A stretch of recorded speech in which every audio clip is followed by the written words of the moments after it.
back to another edition of the Missy AE Show.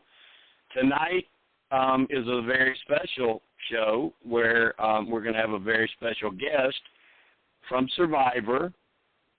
We've been calling him the elder statesman of Survivor. When he played, even at his age, you could see how good he was, how sharp he was, what condition he was in, and he went very, very deep into the game. It was a really rough season. There were 3 medevacs that season. So we'll talk a little bit about that. We'll talk about how he got involved, his interest in the show, and the application process. I talked to him last night for quite a while, and then we've also talked today. So he is excited. He's ready to go, and I hope he brings up a lot of things that will make your mouths drop open, because he does really have a lot of behind-the-scenes stuff. I just don't know if he'll want to share it, because a lot of it he's not even shared with the other cast members or Jeff Crope. So it'll be interesting. He, like I said, he was one of the oldest. He got some votes last night on our podcast, on our heroes, and I think it's going to be I think you guys are really going to like talking to him. I know I've enjoyed getting to talk to him. He's easy to talk to. He's just a common guy, and I think you're really, really going to have fun tonight. We've already got Steve here. We've got JB here. We've got Melissa here. Tim messaged me today to let me know he would probably not be here, be out with friends tonight. And I know Evan has to work tonight, so he won't be here tonight. But maybe we'll get Kansas, Teresa, Eddie. Maybe we'll get some more of them on here. But should be a great night. Looking forward to it. I'm really excited for you guys to get to talk to him. And just ask him anything you want to, because he's very open. He's very talkative. He's not shy. He'll hold a conversation with you, and I think you'll end up leaving tonight thinking, I really like that guy. I really like that guy. I may want to go back and watch his season again. I know he's got definite thoughts on the whole Aubrey fan base and how they treated Michelle for winning. He can tell you a story about Aubrey tonight from day one that may put some of that to rest and may make some people think, and I thought she should have won, really? We'll get into the whole scary thing with Caleb, Neil having to leave. Joe was close. He was friends with Neil. And then, of course, what happened to Joe. And then the whole jury thing where Ty gets no votes and Michelle went 5-2. And it was the first time they ever had that twist where a player could win a challenge and eliminate someone's vote at Tribal. And Michelle won and eliminated Neil's vote, who everybody knew was going to vote for Aubrey. So, but even if he had, it would have still been 5-3. Michelle still wins. So it was a good season, really good season. Some of my favorites left early, but then I was lucky. Normally I don't get that lucky. My favorite won. Joe went deep. Ty went deep. So, and I like Neil. He lives about 15 minutes away from our house in Sausalito. He just got engaged, so he's moving to another part of his life. And going to be fun. We're going to have fun on a Friday night on a Missy AE podcast. So, Steve, are you excited? You ready to talk to this guy? Oh, yeah, definitely, especially considering the type of edit that he got on Koh Rong. I really want to get his insight on some of the stuff that we may not have seen, because, like, if he didn't get medically evacuated, he had the type of edit to where he could have potentially have been a winner had he gotten to the final three. Right. I agree with that. I think at his age and the way he played, if he makes final three, he's got a good shot at winning, I think. And think you're about wrong, it, but I think he would have. He didn't get a single vote cast against him until the night before he left. Yeah. When Jason voted for him as the sole vote for Joe the previous night. Other than that, yeah, and his social game was almost perfect. This was also the season where Probst was very critical of some jury members, and it came out later that he was mostly talking about Scott Pollard and what was his buddy's name? I think you just mentioned him. Jason. Kyle Jason. Yeah, Kyle Jason. Well, yeah, Kyle yeah. and Jeff was very critical of the two of them. I don't blame him. As far as, I mean, he basically said they were bitter jury members. Yeah, they were. So, Melissa, you excited about this? Get to talk to Joe tonight? Sure. Yep. I just finished watching the reunion show for 32. So okay. I got it all done. Another thing I'll bring up with him that was tough on this cast is, you know, Survivor films in 2-season cycles. And when they filmed this, they filmed it first, and then they filmed another season, and they showed them backwards. They showed the second season first, so the first cast had to wait almost a year to see their show. Wow. And that was the first time they had done that. I think it's happened one other time, but that was the first time that they did that. And I mean, that's all. Millennials was Gen X. Hey, Jim, Joe, are you live? Hey, I got you, Joe. I got hey, you, Joe. I got you. Hey guys, how you doing? Hey, how you doing? Good, Joe. I'm well, thank you. The man of the night who I've been talking about, Joe Del Campo, is here. Joe, first off, with this being Memorial Day week, on behalf of all Survivor fans and Whispers, I want to thank you for your service. Thank you. Thank I you very appreciate much. that. As I do to my fellow veterans who are alive, and also those who have given their life for their country. Right. Joe, let's go back to the beginning. Let's go back to the very start and talk about how you got on the show. Jim, are you talking about 1943 when I was born? No, we're not going that far back, Joe. We're not going back to the black and white TVs. No, we're not going back that far. But I want to talk a little bit about you, about your interest in the show. Were you a big fan? Were you recruited? How did the whole application process go for you? Well, in 2000, my friend, I sent in my VHS tape and did not get picked.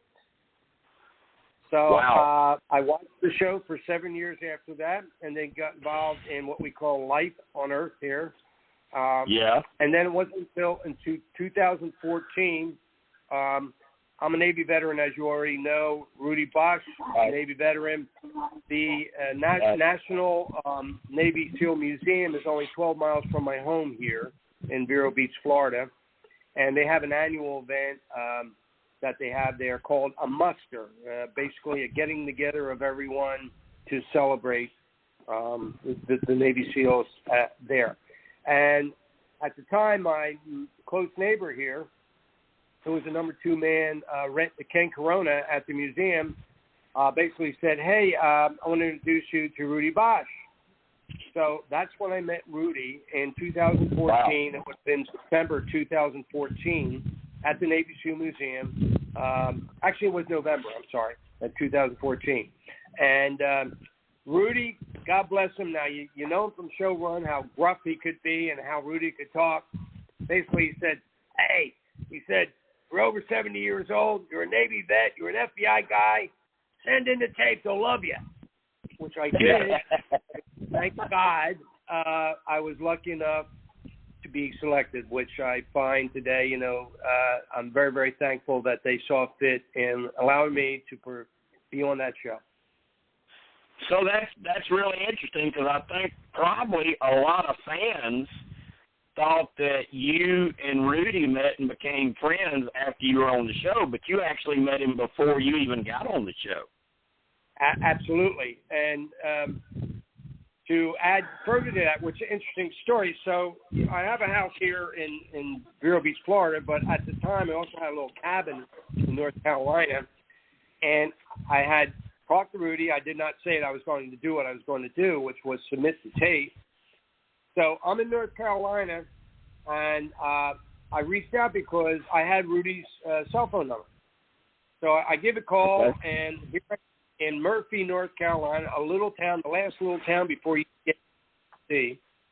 And Rudy answers, and I say, hey, Rudy, it's Joe Del Campo. Oh, yeah, hey, how you doing? I said, Rudy, I want to talk to you again, for a couple of minutes if I can. Yeah, he said, here, I'll give you my buddy. So he hands the phone over to his buddy, Woody, and Woody said, who's this? I said, Joe Del Campo. I said, yeah. I said, he said, well, Woody's not, down in Florida. He said, he's here in Murphy, North Carolina. I said, what? I said, I'm in Murphy, North Carolina. He said, you're in North Carolina. I said, well, where are you? He said, well, I'm at my home in North. They were 8 miles away.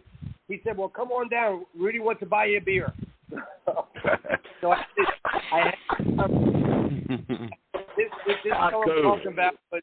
this fellow I'm talking about was a former World War II Navy demolitions guy that would do the diving with the demolition. Real neat guy. And so Rudy, conversation. He said, hey, I told you what to do. Just do it, which I did. I put my little audition tape together, which is kind of funny. Trying to put a 3-minute tape together. You would think of just camera talk we did back in 2000, and that did not work. So I think of how do I intersect a guy that's 71 years old. I watched the show there a lot before that, and I see a lot of younger people. I don't see that old, except for Rudy, but that was 15 years before. Right. In my addition, I go through a lot of the physical stuff showing that I'm pretty fit and all that. And in the I basically challenged Barnett Probst. Said it's 15 years since you've had a guy over 70 years old. Rudy, next one, I challenge you guys to put me on that show. And at the end of that, I'm at the Navy SEAL Museum, and I said, go Navy, which, of course, I'm being a Navy veteran. And I guess it worked because I got on. Well, good. That's good. Just want to let you know, caller, area code 269, we've got you on the air. Who are you? That's a question. Hey, good afternoon. My name is Amir, and, we just wanted to know maybe something that you haven't shared about the season you were on Survivor, maybe something unique you could give us a little background on. Joe, Amir, there's a number of different things that would be unique. Some of them according to non-disclosure, I really can't talk about. But let me try and think for a minute. Well, one of the things why don't you bring up Aubrey on day one? Well, Aubrey, who, if you were fans of the show, you would know, came in second in the end. Very sharp player. We're on the same team. We're on the Brains tribe. And you got to realize the temperature there in Cambodia most days was 100 plus. So the first day after you have to paddle in from where they drop you off and jump in and get on the raft and paddle in, it's very exerting. So by the time we got there and after trying to get set up and all, my main thing was to try and get a structure. Debbie and I, being the two older folks there, were thinking more in terms of structure, floating around in the water and enjoying oneself. So we had to do that. And Aubrey was really getting close to a heat stroke. And really was close to being, calling Jeff and the group that we got a problem here. So fortunately, she calmed down. She listened to us. She wound up drinking from a rusted pot that we had there because we really didn't know about the water situation. But, if you're that thirsty, let me tell you, you get very, very thirsty. We're able to give her some water, and she calmed down and then wound up the next day being a totally different person. So it's amazing how close that person came to giving up, and here she turns out to be. In a lot of cases, people thought that she was going to be the winner by votes and everything, but Michelle wound up winning, and God bless her, she did everything she can and did to become the sole survivor of Survivor. Right.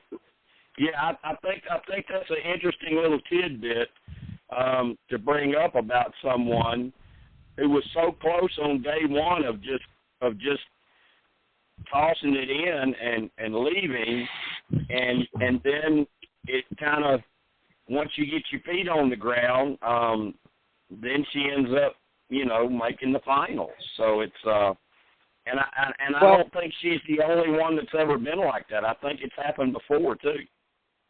I'm sure it has. The whole thing about the game, Jim, and to the people who are listening, is you're a team there. You're the 6 people, whatever tribe you're on. We happen to be on the Brains tribe, and at least in the beginning, you're pulling together to get as far as you can in the competition. So you strike up camaraderie with your fellow players. Now, it's interesting because Debbie and I were the oldest. We were referred to by Peter as being low-hanging fruit, which I have to laugh about now because we're old. And Peter thought, and Liz thought, we're going to take care of these folks. Aubrey was with Neil, and they weren't quite as demonstrative as far as saying, okay, we got to get rid of these old folks or anything like that. But so from the get-go, you had 2, 2, and 2. Even though we're all kind of want to work through it because we're a team and we want to beat the other team, you still had that between personalities of duos that was going on from day one. So you have to try and overcome that to be successful, which we did pretty much, and I think Liz was the first to depart, and right, Elizabeth. Again, it was through basically why and who do you pick if you have to go to tribal council, and it's basically initially like, okay, who's the weakest person? Who do we need to basically don't want to do it, but to survive in the game, you have to do that and cut somebody loose. Yeah, the first 2 out were, of course, Darnell and Jennifer, and then of course it came down to where it was I'm talking about my team on the Brains tribe, right. Not so much. Yeah, it was Darnell and then Jen. Poor Jen. I mean, she had a rough go of it there with that bug in her ear and everything, and that was horrible. Poor thing. But I'm just talking about our tribe. Right. I had no control over what happened with the other folks, and most of the time I had no control what happened on our tribe. Pretty much. I mean, we're going together, and you pretty much strategically have to do what you have to do and side with whoever.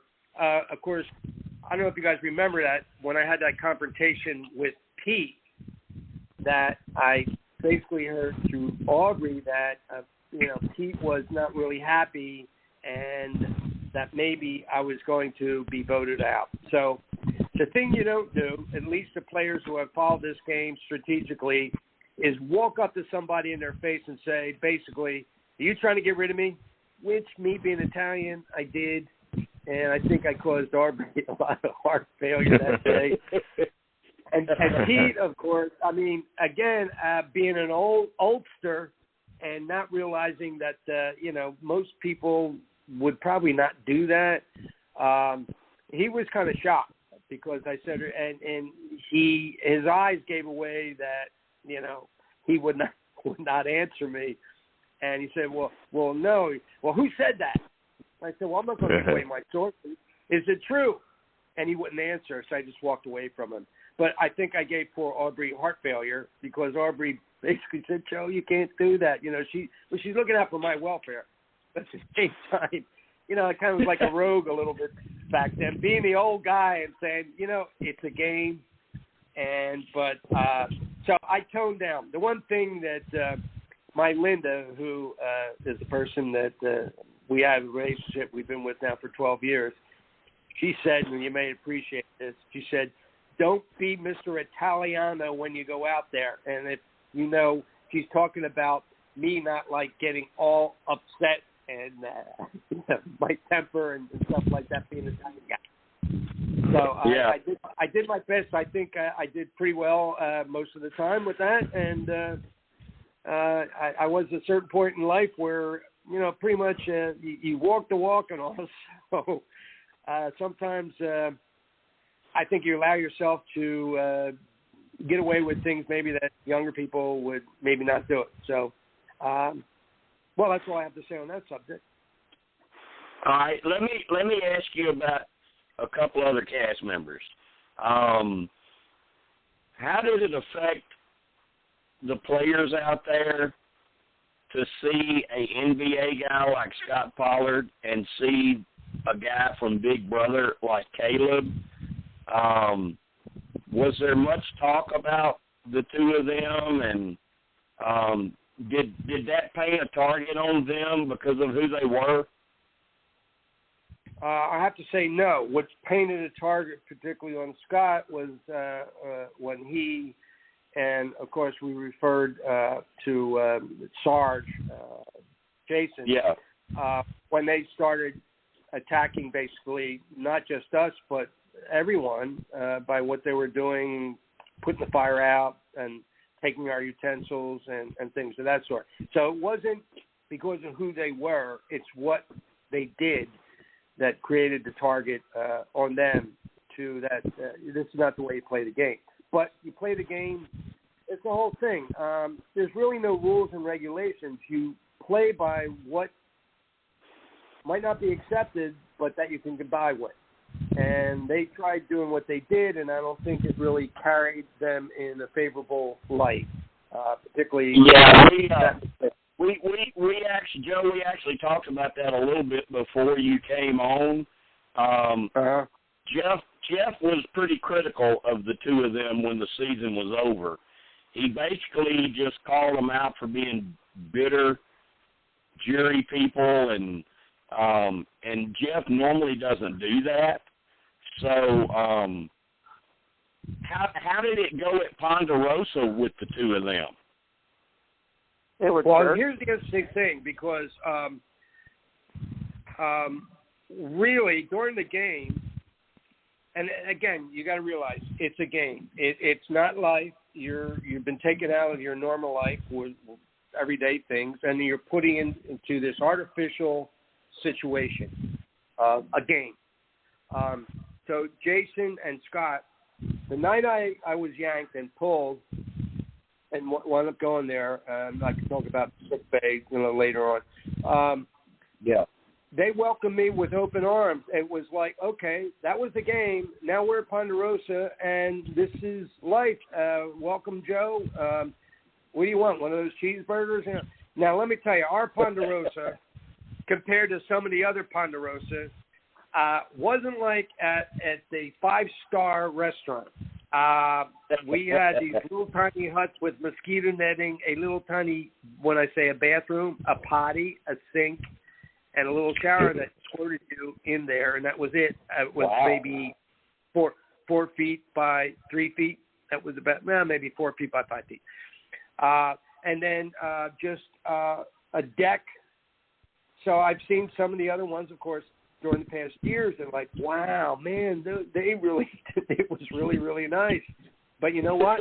When you come off from not eating anything and the bugs biting you every day and being miserable and sleeping on cut bamboo and anything with a cover and making you a cheeseburger, that's pretty good. Right. It's my 5-star. Yeah, it doesn't have to be 5-star. I watched the Ponderosa video with Sydney coming into the game and how Scott and Jason treated her when she got there. Yeah, they were very nice. Okay, yeah. Well, again, it's post game, and you know the thing is, Jim and I had talked earlier and yesterday about how some folks after the game they really couldn't. How do we say it, Jim? Couldn't let go. We were talking about it, and we were like, they can't move on. They can't let it go, and they sit by their phone waiting to go back, and they don't get on with their lives. Yeah. So that certainly was not my case because, I walked a little longer along the path and more things have happened and good and bad. So for me, the thrill was, and the day after that Pete got voted off, and I was interviewed with one of those lead interviews that did not make it from there. My statement was that this is what I came for, the excitement and the energy, and that I made it this far. I mean, I was thrilled. This is what I had thought it was going to be, even though you're not eating, even though you're. When I say starving, it's not like every day you're like, oh God, you're just getting skinnier and skinnier every day.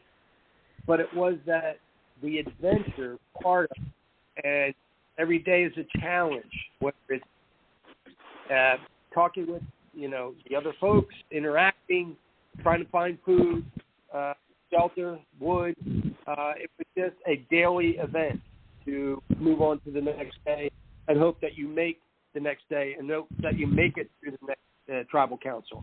So that was it. I mean, that was our reality. Right. All right. Let's go back to one of the scariest moments in Survivor history. After that challenge and Caleb went down, how scared were you for him? And I mean, what were you thinking, seeing how serious this looked?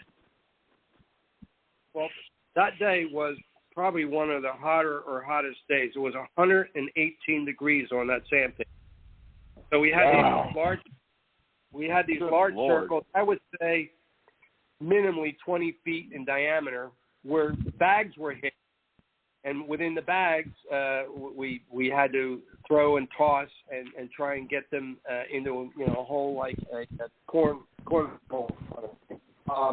So we're digging, and what you see in 7 minutes of TV was probably an hour and 15 minutes. So by that time, being in the heat, we had won, and then I see Debbie going down. And when I say going down, and he's saying, Joe, don't call anybody. And I put my hand up. I said, Jeff, we got a problem here. And they come running over. So she was the first person. So anyway, Dr. Joe comes over. They start putting icing her down. I'm holding the umbrella to put some shade. And then the next person to go down was Caleb. and he goes down, and so Dr. Joe's over here, and we're working on her, Debbie, and Caleb goes down, and like, now that's the first time in the history of the show that such a dramatic event had happened. And that's when all bets went off. They never come out and give water and do that because that's a part of the game. This was an emergency situation. They got crew involved. Get water, get everything, get people out here. They run over. Dr. Joe goes over the cable. And then the next thing, Sid goes down. So here we have multi people that are in distress. And, of course, Caleb was the worst. I mean, he had pushed himself. He was a physically fit guy. He had been on Big Brother. He was a military veteran, I think 26, 27 years old, physically fit, but God bless him. He, in the challenges, man, he went above and beyond what a normal person would do. I mean, he pushed himself to be, a winner. And at that stage, once things were kind of settling down with that, then he knew that, because we kind of stopped, and Debbie was taken care of, Sid was taken care of.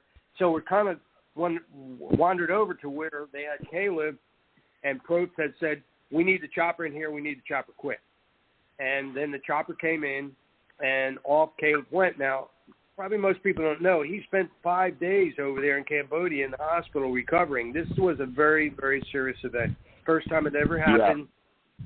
In the history where 3 people in one event, one challenge, went down. So thank God it worked out the way it worked out, and there was no serious aftermath of it. Yeah, I think, Joe, it was just a combination of all of the things: the heat that day, the physical challenge, how long it lasted, and I mean, it took a toll on some people. When that was over, and you see Debbie go down, you see somebody like Sid go down, you see somebody like Caleb go down, and you're standing there, okay, are you thinking, man, I'm really, really lucky, or I can really, really do this? I don't know if I had a specific thought, Jim. It was the caring about that person, Debbie, at the time, because, the whole thing is you don't want to be pulled from the game.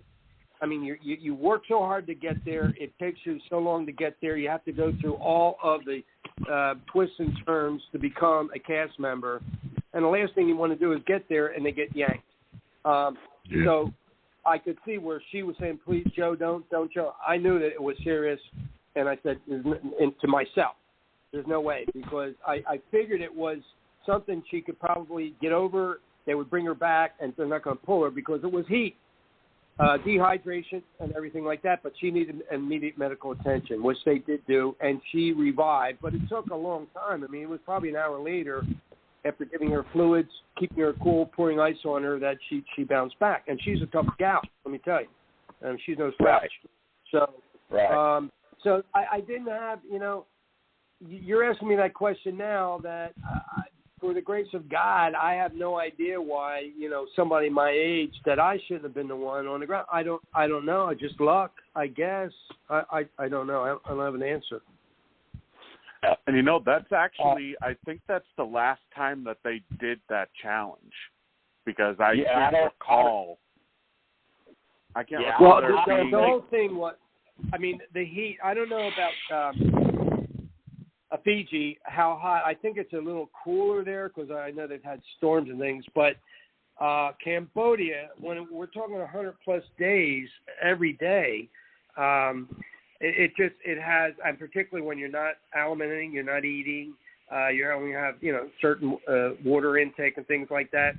Every day you're only having a couple hundred calories at best if you have a clam or you eat seeds or a mango or that you can find or coconut, So it takes its toll on you, and your body then responds to that lack of alimentation and heat, and either you go down or you don't. I was fortunate. I felt pretty strong during that, and it didn't happen to me. And like you said, Joe, we only see 5, 6, 7 minutes of a challenge on TV, Right. and I mean it was so hot out there. The conditions were just overwhelmingly made for something to happen when you have to sit there and put your body through that kind of a challenge for over an hour. Yeah. And again, it was exhausting. You think about a giant circle. I forget how many bags, 3 bags, totally buried. And you're trying to dig with your hands. You have no implements. You don't have shovels. On your hands and knees under that, and digging. I did not find any bags, but I dug, and again, I was digging. Had to do, enough to find our bags, fortunate enough to toss them and win the challenge. And then I think Caleb's beauty tribe won the second, and then of course Braun, they didn't win anything, but it was a tough one. It really was a tough one, and I'm sure production it really went wow. I mean, you got to think about what state for a television show that you had that kind of an event. It was an event. It really was. Yeah, and I'm sure after that challenge, seeing 3 people go down like that, and Caleb being as serious as he was, I'm sure back at each camp it was kind of like, wow, this is for real. This is serious. Well, it is. I'm sure all the other seasons they had their rainstorms and all that, which real serious stuff. But the heat is something you can't escape when you're out there doing this stuff. And again, like I say, it's tailored down for television audiences. So you see something just like tribal councils, just seems like a couple minutes. They went on this time, for like an hour or more. And of course, it's all about the editing, as you guys know. It's all about you a hero, they can make you a villain, they not do anything with you so that you're a non-real entity, you're a minor player, but it's all about what they feel the audience wants to see. And that's the only thing. Everything's real. Nothing's, there's no, what's the word I want to think, artificial kind of input from anybody else. It's all about us. We do what we do, and that's the story. Right. And I'm glad you brought that up, Joe, about edits and stuff, because Steve earlier said that he had something he wanted to ask you and talk to you about edits, because we were talking about how far everyone went and the edit you were getting, and if you did not have to be pulled and could have made the finals, you could have probably won the $1 million. So, Steve, ask what you want to ask Joe. Yeah, Joe, after watching the season, because apart from usually we have Eddie on here who's our edit expert, but I often study how certain players are portrayed during the season. It really seemed like you were painted in such a positive light that the fact that when you ended up going out the episode, I believe it was it the finale or right before the finale, I think. Right before that, all of a sudden it was a complete shock to me, because I did not see it coming whatsoever. I thought I had you in my top 3 at least of potentially winning the game. So how do you feel that you would have done?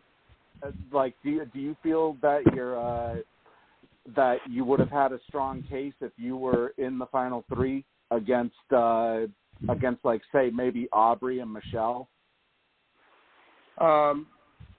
Well, at the time, now, as far as loyalty, I was through the whole thing. I was loyal to the end, certainly with Aubrey. Michelle and I, and I'll tell you what, she deserved to win. We're personal friends outside of the show, even in today. Just recently, I celebrated the birthday down here in South Florida with her family and stuff. But at the time, as far as I was the Brain Tribe guy, Aubrey was Brain Tribe, and trying to hold that together. So then you have Sid, Michelle, and Ty. So Aubrey, again, and I basically thought, okay, if we can just be able at the end to have not Sid come along and not have Michelle come along with Ty, I thought Aubrey was going, because I never looked at it like I was going to be the sole survivor. I just didn't feel that I had the proper credentials of what I did on camera to carry that off. So that was my belief at the time. So anyway, so here we come to, I win the challenge. And I go on the challenge, and at that time I had lost 20 pounds, skinny as a rail. And then here's the succulent shish kebab and all that great food. They actually had a punch there. And here I partake in that, drink the punch and everything like that. But unfortunately, I was unable to take in enough H2O to move everything through my body. That basically is really the reason why I crashed and burned at the end, because Mother Nature said, hey, brother, you can't do that, eat all that meat after all that time and think I'm going to, like, help you out without some other assistance. So the next day I was in such pain. So we're talking about on the 33rd day, great night, wonderful night. Next day, but actually later that night, because I wanted to be able to go to potty, and nothing was happening. I thought, oh, well, we got a problem here. But I get back the next day, Dr. Joe comes out, and he said, Joe, I don't know what we could do here. You know, just got to try and drink plenty of water and try and move on. But I was in great distress that day. I was sitting in that lagoon out there in a lot of pain because everything was building up. Pardon my French, but the urine was backing up to my kidneys. Nothing was going anywhere. So finally, and I didn't want to do it, I had to say, call Dr. Joe and Jeff. And Dr. Joe told Jeff on camera that, look, he's a tough guy, but, and it was this immediate emergency this minute? No. He said, but if you let it go on, we're going to have an emergency. He would need to be catheterized. He's going to do kidney damage, blah, blah, blah, blah. So Jeff said, so are you saying we're going to pull Joe? And he said, yes. And that was that. The decision was made. And the last thing I wanted to be, we're 5 days from the end of this program. The last thing I wanted to be was catheterized in Cambodia. And nobody you spoke don't want English that. over there. No. So, do I wish I could have made it to the end? But to get back to the original. So even if I had made it to, let's say it was Ty and myself and Aubrey, I never really thought that I had a chance to win. But then in the end, when I saw the finale, and Aubrey only pulled 2 votes, and Michelle got the majority. Was it 7? Was it? It was 5. It was 5-2. 5-2. 5-2. 5-2, and Ty got 0. Yeah. No, Ty got 0, right? Yeah. So yeah. I thought, do you think? Because again, I don't think I made that big an impact on the rest of the tribe. But then I think Aubrey. Now I'm just guessing. There were people, obviously, because she didn't pull the votes. Obviously, there were people that wanted to vote for Michelle and did, and therefore she got the majority of votes and won. So I was just so thrilled to get as far as I did in the game by playing what I thought was my game. A low key, Aubrey kind of went out to the field, and she was the one that really was negotiating with people, but also we were in tune with each other. It was like the field person going out, and not that I was the general or anything like that, because I wasn't, but that it was a team effort between her and me. So that's the way that worked, and it was basically low crawl. Nobody really saw it. Everybody knew that I was tight with Aubrey. And that's the way it was. If there's no loyalty at a point in the game, you got to let go of it because it might mean that you don't make it to the third, or whether it was 2 people at the end or 3 people, depending on what season. But at least at that time, I still am. I'm a very loyal guy. That's kind of just me. Okay, all right. Let's recap this a little bit because and put it in perspective. You want a challenge, and you get to go out and eat a lot of good food, and you're kind of like on a deserted island where they send you for this reward. You got no water out there. You get dehydrated, and there's nothing there for you, and you get backed up where you can't in layman's terms can't do number 1 or number 2. And now after winning a challenge like this, which should be so great, it worked out the totally opposite for you. And Jeff said that online on camera. He said, Joe, here you wind up winning a challenge, and it turns to be your demise, which was true. So sometimes it's careful what you wish for. You never know what's going to happen. Yeah, really. Oh God! Well, you talk about the definition. You talk about the definition of being snake bit. I mean,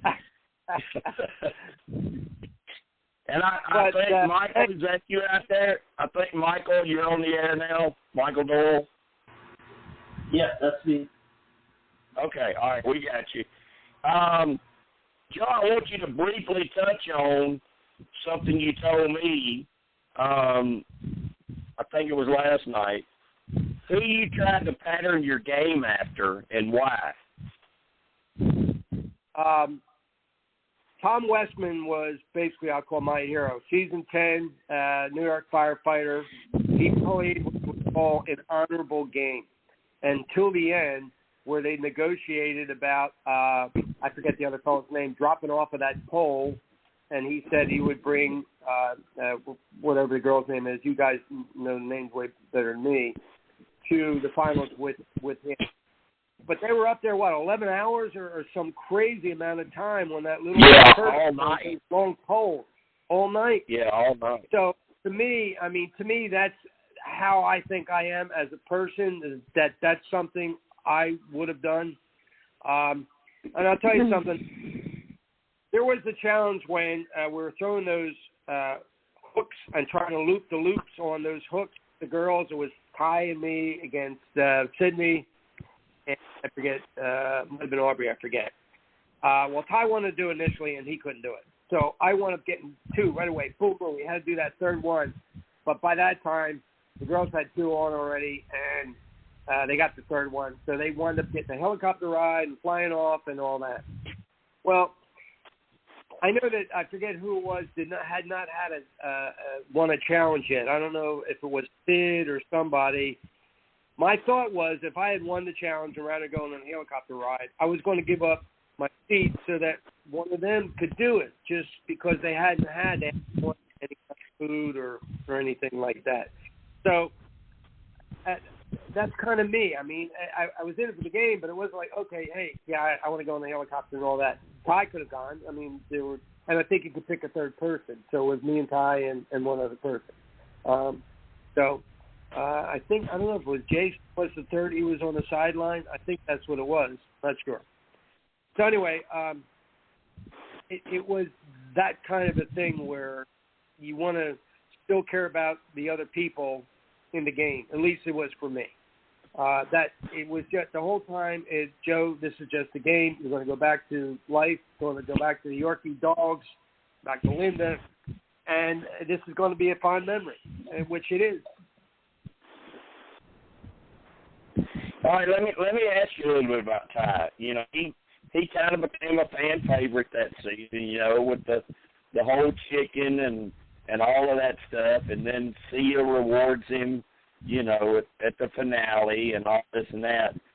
What did you guys think of him? I mean, when he's so popular with his edit, and he gets to the finals and doesn't get a vote. It's kind of like, wait a minute, what are we missing here? Did they just give him a great edit?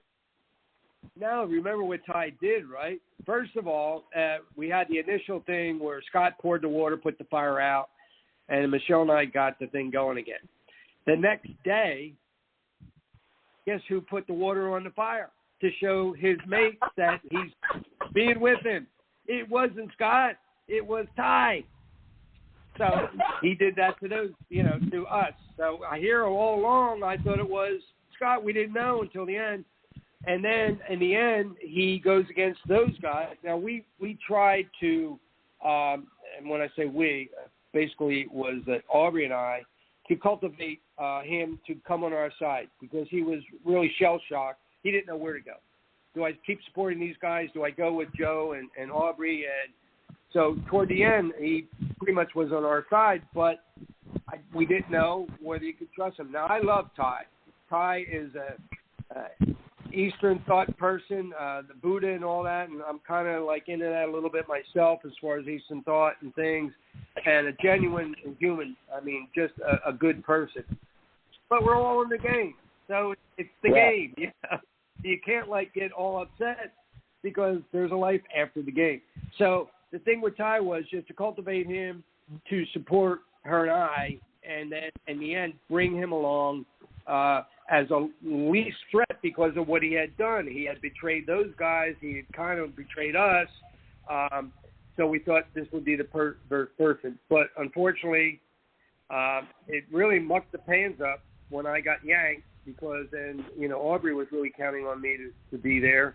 And there was and even Jeff Probst said that when we got on the boat to leave, and he was on the same boat when we actually leave the island, he said, Joe, because he stayed there after I boarded and talked with the tribe about, what was left of the tribe. And he said, Joe, you left a lot of love on that island. And I said, thanks. I appreciate that, Jeff. They really, Ty hugged me, Michelle hugged me, and Sid and Aubrey, and they were very emotional about it. And it made me feel good that I had that kind of connection with those people who weeks before I had no idea who they were. And to get to that level where you have an emotional outpouring of, and I'm, I'm a competitor. There would be two of those people that weren't going to make it to the end. Well, I might have been one of them. But to have that kind of camaraderie at that stage of the game, to me, was wonderful. Yeah, I think the final three of you, Aubrey and Michelle, would have been a lot better. And I'm not trying to knock Ty. We're friends. I know Ty, and I said this when the show was airing. I love the guy to death. He's a great person, but the way he played, you're just not going to get votes because you pretty much crossed everybody out there. Yeah, but you got to realize, Jim, the reason we wanted to bring Ty was because Michelle was such a threat. She's good. She was good at challenges, so you don't want to bring a person who's really good. You want to try and bring a person, okay, he made a couple boo-boos. Oh, I know. I get that. I get that, and I'm glad you said that because that brings up another question that, and you and I have already talked about this, but I want to get your thoughts out there in front of all the fans, as far as Aubrey's fan base and how they trashed Michelle, and you and I both know personally how much it hurt her and affected her. And we both kind of gave the same advice. But just be real about it. The two games that were played, Michelle against Aubrey, Michelle should have won that season. She did. And we discussed this last night. You have fandom that people support their favorites, which is wonderful. And that's what makes it a great show and all. But you got to realize the winner. Where does the winner come from? It comes from the people you played the game with.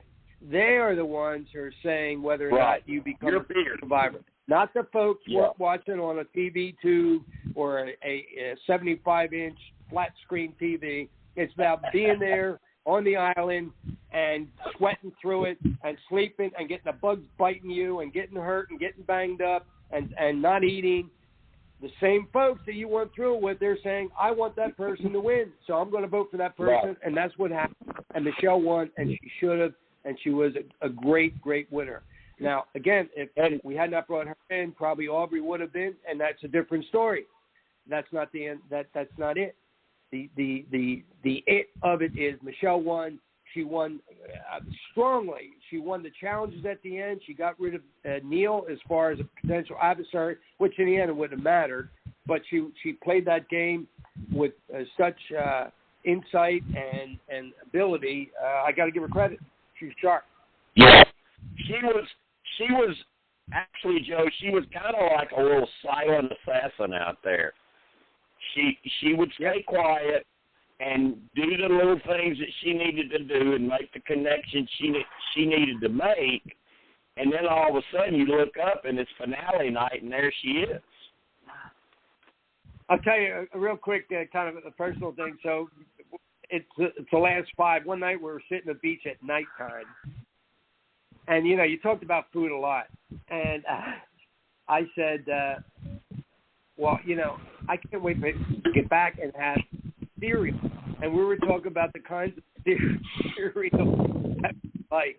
So here you are on a tropical island and you're hungry. And rather than think about the steak, prime ribs and all, you're talking about, well, yeah, I like frosted flakes. And what do you like? You know? So we had those kind of, not so much, you know, planning and strategy as much as I can't wait to get back to those frosted flakes. You know. Anyway. All right, listen. I want to talk to you.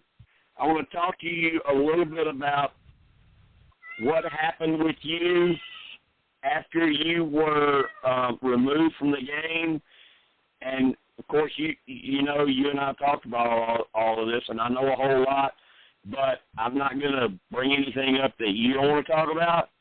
So I'm going to leave it to you to talk about how things went down after you had to leave the game, and you can share what you want to share.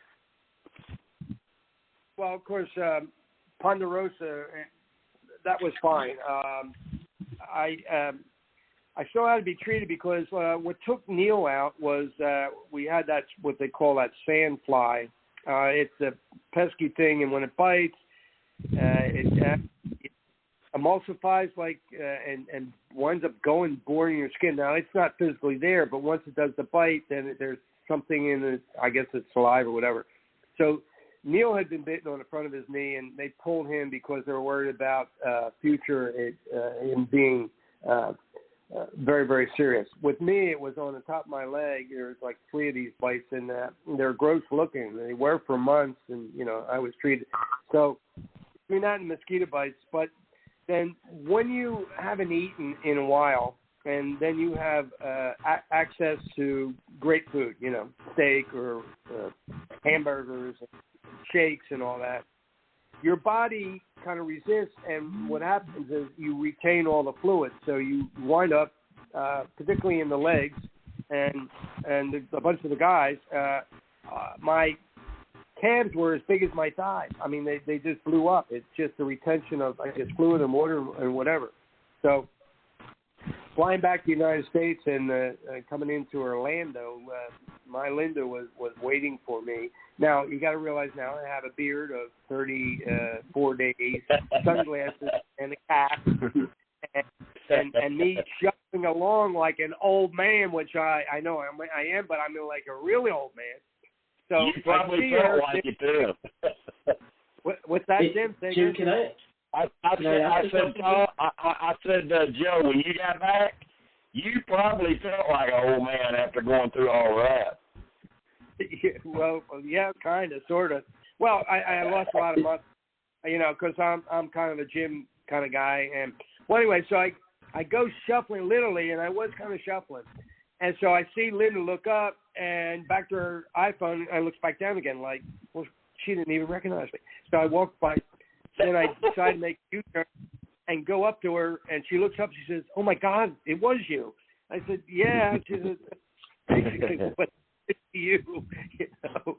So I had pants on, so she couldn't tell how fat my cans and stuff were. So it took a while to really physically get back to where I was at that time, about 45 days prior to where. They used to joke about me doing my crunches on the beach there. I think there was a couple of shots of me doing my crunches and stuff like that. But the physical fitness thing is what's always been important to me, and trying to maintain a certain level of health through somewhat good eating habits and working out and stuff. I've been lucky, but that was it. So it didn't take, I don't think, too much time, but it is a shock when you get on an airplane and 30-some hours later, you're in L.A. And then you go to the hotel. Next day you leave, and it's like, wham, bam, thank you, ma'am. And it's like, wow, I'm back in civilization. It's a shock. It really is. Yeah. I know we talked about this last night when we were on the phone, and I shared a couple of airport stories with you that you didn't know about, and you kind of got a chuckle out of them. We are now adding, I think, Eddie, is that you? I hope so. Yeah, that's you. Hey, Eddie. And Joe, we have a member of Whispers, one of our mods that lives in Canada, Michael Doyle, wants to ask you a question. Okay. Hey, Joe. Big fan. Also, I love the show as well. I was in the Philippines last year for a few months. I had a mosquito bite, and I suffered from dengue. Did you guys get any special kind of antibiotics, any treatments, things like that before you came on the show? I know you get medical checkups, but did you get any treatments, special treatments for for the Pacific? No, we had to go through a series of all the shots of whatever might happen there in that country. And there's probably about 7 different injections and stuff we had to go through just so in case something happened. Right now I can't think about the top ones. I can go and get my yellow thing that I have. But so, no, you don't get any kind of special thing. Basically, you're not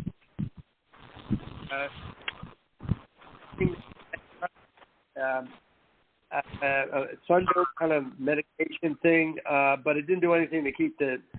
See, if there's one mosquito in the room, you know which one to go after? Joe. So you would see me. I was totally clothed, sleeping on that bamboo with my Hollywood Fire Department, South Florida Fire, not Hollywood, L.A., sweatshirt on, my knit cap pulled over my face, my fingers only pulled up inside because if anything was exposed, they would, and they still got me. The sort of perfect sleeper might be a great bed. Sleeping on bamboo is not, because it's got knots. And I always used to find, because we all had our specific places where we would sleep in the same spot every night. I always try and find, how do I work around that knot and get over. And that was the other thing about sleeping. I only need 5 hours of sleep a night. Always been that way. Don't ask me why. And it would get dark there at 7 o'clock at night. So at 7 o'clock at night, it's not like everybody's sitting around the fire and yee-hawing off. I'd go lay down. And then 2 o'clock in the morning, I'd be up. They'd all be sleeping. So I'd go out and start a little fire. Sometimes the boys would complain about it. I won't go any further with that. And I would just sit there and kind of meditate. And there was one night where they always had a producer with a camera in case, something was going on, to capture something for the TV.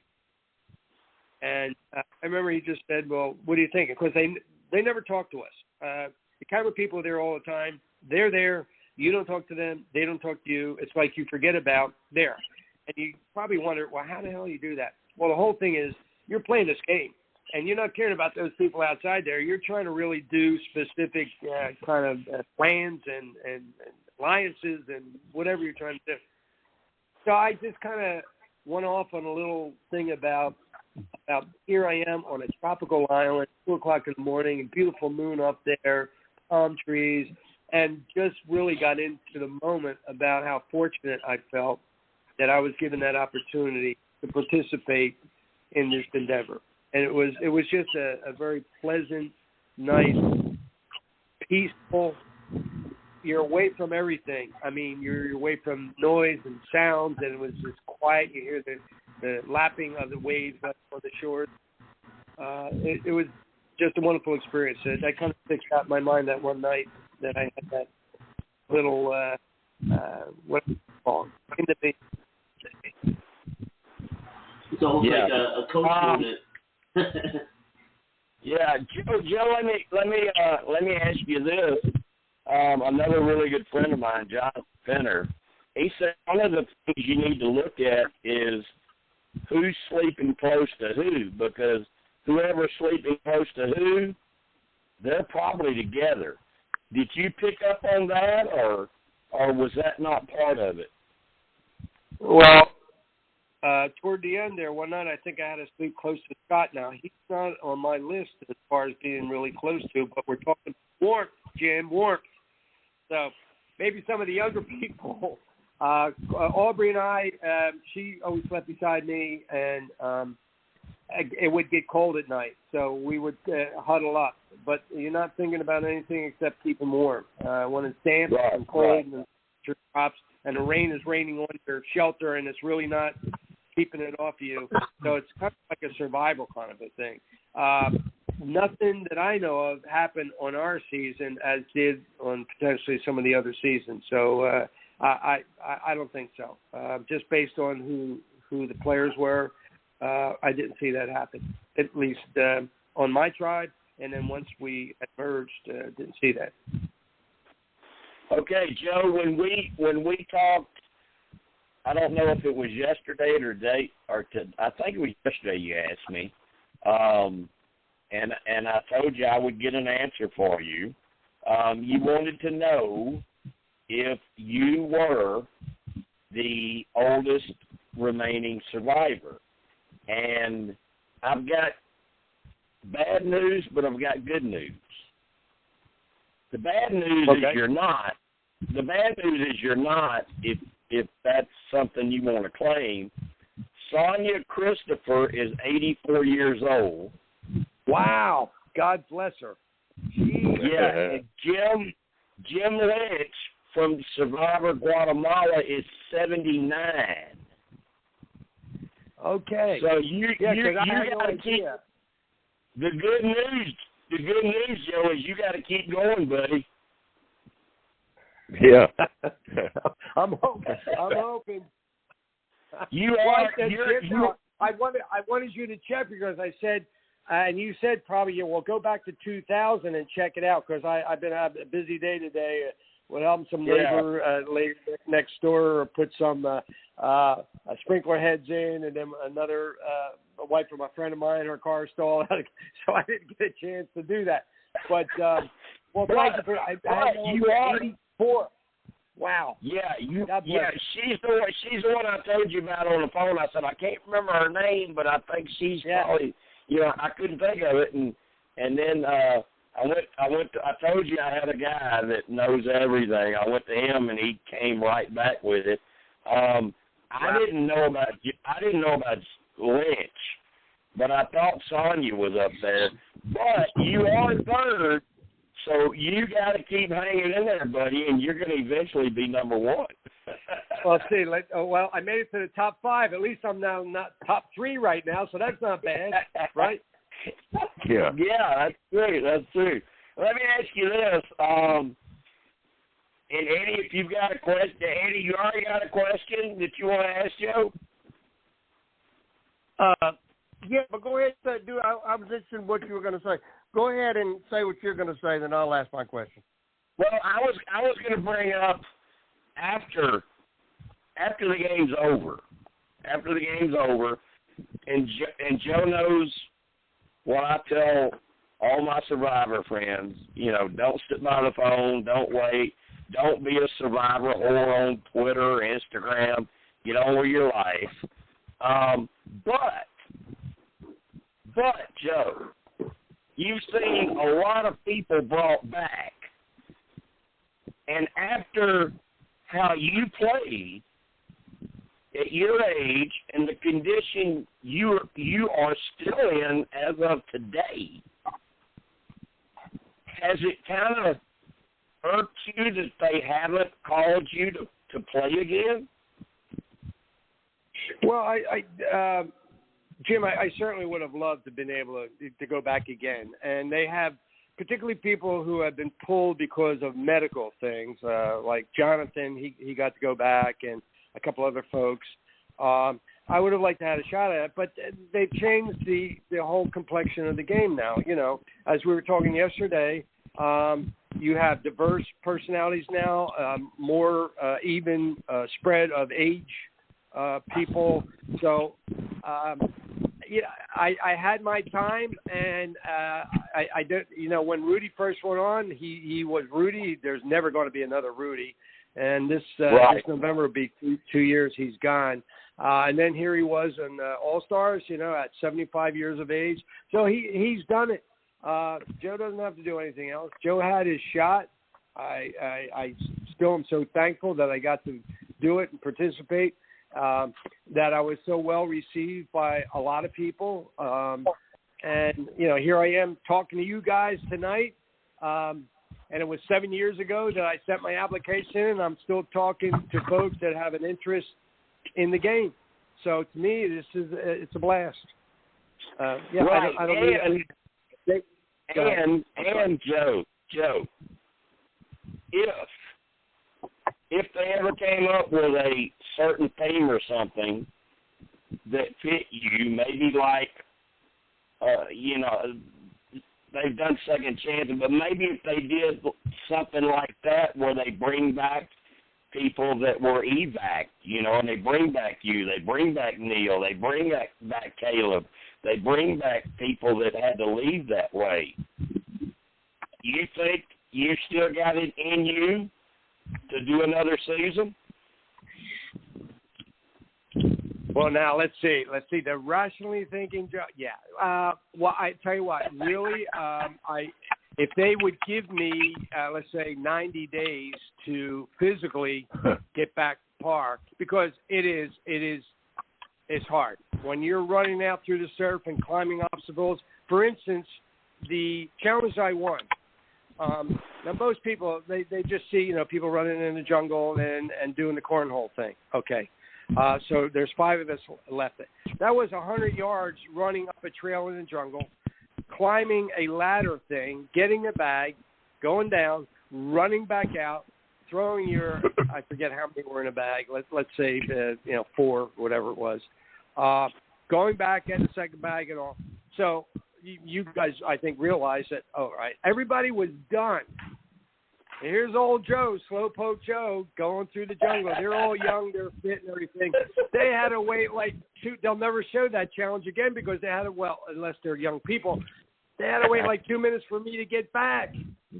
So then, let me tell you, that was a long talk. I would say that it was at least 20-plus yards to toss that thing out and get it in. You know, there were 3, 4 holes that had to get in, 5 holes, I think.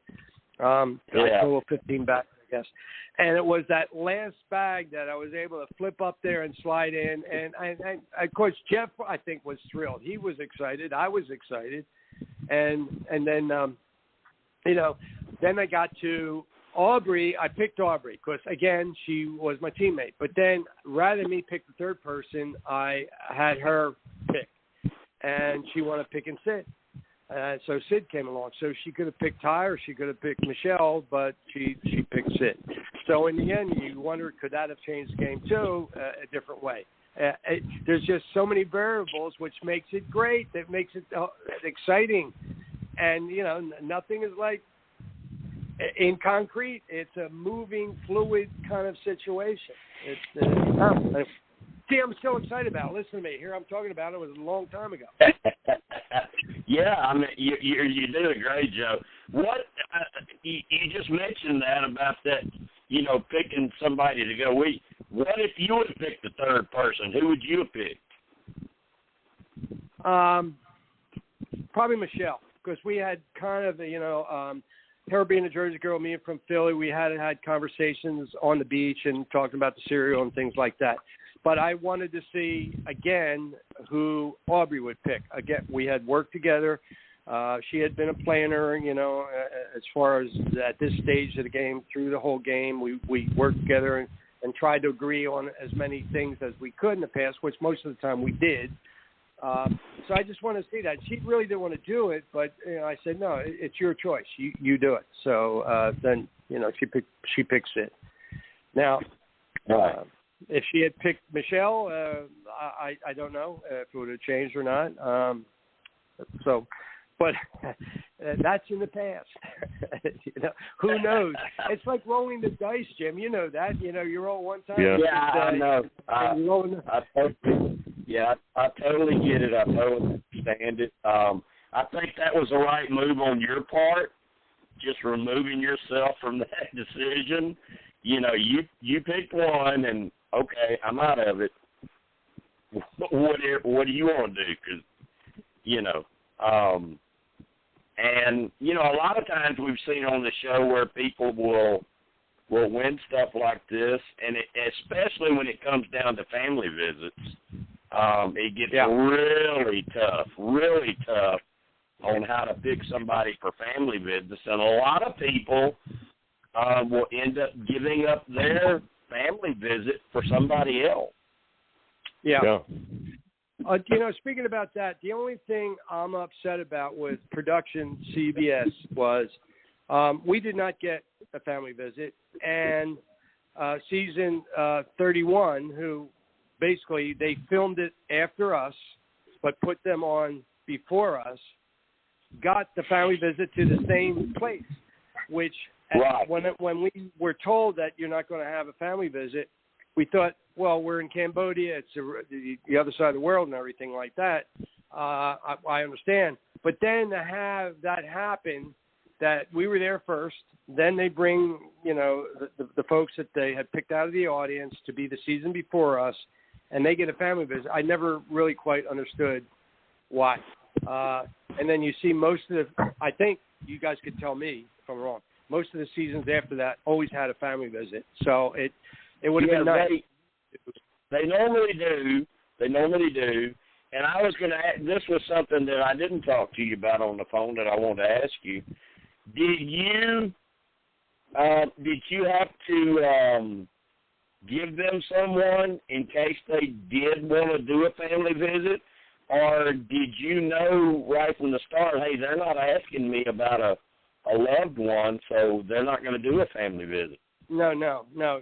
That's all preconceived as far as doing that. That's in the plans, and it's up to production whether or not they go forth with that. So that was already in that. Linda would have been my pick to come out to see me, but that didn't happen. But Joe, I can tell you from knowing people that the loved ones have to go through things. They have to do the things that you said you had to do. You had to get the shots and all this. The loved ones have to do that too. If they're a possibility of having to travel there. So on your season, that didn't happen. They didn't want to know anybody. They didn't want to have to. I mean, nobody in your family had to go get shots and this and that in case they wanted to bring them out there. No, so they probably, again, I'm just guessing that CBS made a determination early on that wasn't going to happen. You got to realize the process of applying when you're physically on that island is a long, probably we're talking like 6 months. I mean, it's a half a year at least. maybe shorter for some other people who maybe they picked. I was not recruited. Some people are. I was not. So I don't know how production works, but obviously what you're just saying now, what would make sense to me is early on, weeks maybe into it, they're planning on, no, we're not going to do that, whatever it was expense-wise. Otherwise, I have no idea why. But they did then for season 31, which, again, to reiterate, they filmed after us, and they had the folks come out, the family visit before us, and then here the following season, us, there is no family visit. So, whatever. Right. It happened. Right. So, obviously, it was not in their plans that season at all to have a family visit, because I can give you a couple of stories with Jonathan Penner and Stacy. Stacy had to go through all that stuff, and she went out.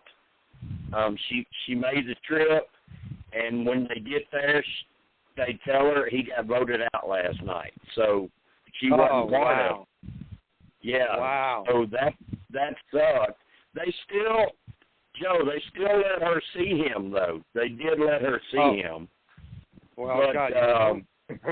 yeah, but he had gotten voted out. And the other little one I'll tell you is Brenda Lowe, her dad, went and got all the shots and was all ready to go, and they told him when he was leaving, had the flights ready and everything, and he got a call and said that you're not going to be going. So he knew right away she had been voted out.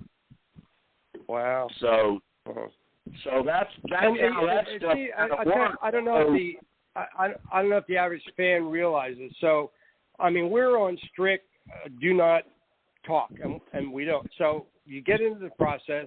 You can't tell anybody that you applied for the show. You get selected for the show. And, again, you can't talk to anybody about it. And then you have to wait now another season because they put another season in front of you. So you've gone, you come back, and then people are saying, well, where were you for 40-some days? And, well, I was out of town. Because you can't, you just can't. I mean, there's non-disclosure that is very, very secure with CBS, and everybody pretty much I know of has honored that. So, but it's tough, particularly where you have another season before you can say anything, and finally you get to go ahead. Okay, we're going to start promoting your season. You can. Well, that was tough. The only person I knew, again, when I was away, my Linda, she had no idea where in the world I was, and the only time that they would contact your loved one or whoever you had down as your person was if something happened, just like with we were talking about him yesterday, the pilot. What's his name? What's his name now? Yeah. So anyway, his son got ill and everything like that, and they had to fly him out. You're talking about Terry. Yeah. So so that was it. So again, it's all secretive and quiet, and I mean that's why the show's been on, I think, for 20 years, because of how rigid it is maintaining quiet and secret and not divulging anything. Otherwise, it wouldn't be good for the show. And I don't know. But I'll tell you, Joe, there's stuff that comes out. I know stuff that comes out. But back to the show itself, and you stressed this tonight that while you're out there, I mean, you make bonds and you get to know people and you like people, but you keep in your mind, I'm here, this is a game. I'm here to play a game. I'm trying to win $1 million. And then the other side of the coin, Joe, is when you get home and you're watching it, you understand that the show is putting on a TV show. So you may sit there and watch it every week and wonder, why did they show that? Why didn't they show this? Did you have to struggle with that at times? Well, you know, again, Jim, I guess understanding that it is a TV show, and it's all according to what they figure the public wants and what will keep public attracted to that show, and it's the editing. They make the determination. You as either a participant or a fan have no control over that. And like you say, well, some people say, well, why did they show that? What about, I mean, there were, like, for instance, for myself, when I won that challenge, there was a bunch of stuff they did that day that did not make it on TV, but they call it, what's the term that they use now? Not shown interview or something like that, where I come out in a pink kimono with the girls, and it was a great scene. And here I am, and I said, you know, I'm an Italian guy. I used to wear a pink shirt, and most guys couldn't get away, and it was a great scene. Or when I'm in the cowboy tub after not being scrubbed for, you know, because we used to clean ourselves by going into the surf, using sand, and doing, you know, a sand rub of each other. There was no shampoo. There was no nothing. And you go in there and just wash your hair. And here I am in this cowboy tub with soap, and I had this kind of almost 1 minute thing about, man, this is great, and I'm rubbing myself and talking about and stuff like that. I'm thinking, why didn't they put that? That would have been really cool. They showed very, very little of you know, what happened that day. But it's just a decision that the producers make, and maybe they didn't want me to come out. Who knows, you know, being, you know, wow, and that was really a cool scene. I don't know. I'm not a TV guy. I'm retired FBI guy.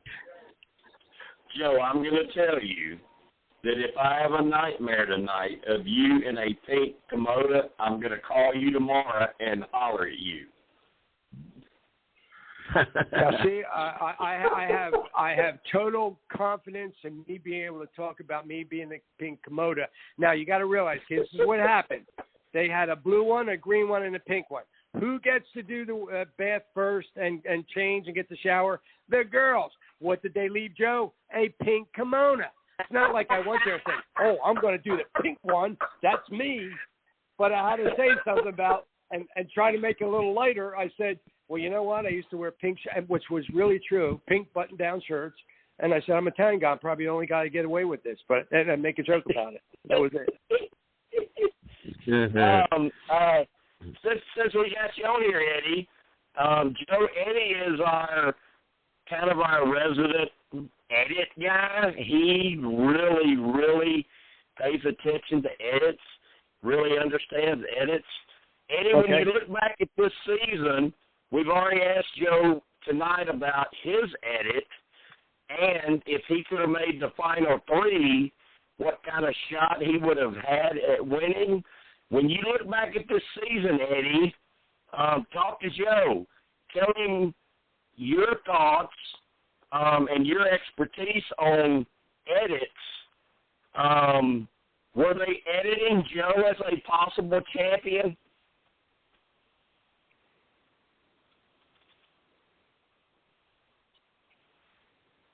Eddie left us. Is Eddie still on? He's still showing up on here. Oh, I'm sorry. I had my mute on because I was playing with my dog. Yeah, I thought that that you did get I thought you were going to go further than you did. Then it shocked the hell out of me when you got evacuated. What threw me about this season so much was the back and forth. How alliances shifted so quickly, it seemed. I know it must not have been quickly out there for you guys, but the way we're seeing it, 1 week these people are together, the next week these people are together, and this guy's being shown, that kind of threw me a bit. Was it really that much shifting back and forth, Joe, or was that just in the edit that they were making it look like that? Well, I think it's a combination of both. You're talking about sifting sands, and at this stage, for me to give a comprehensive, well, I think it was this or that. The editing, to me, is the major thing, depending on what they want to portray.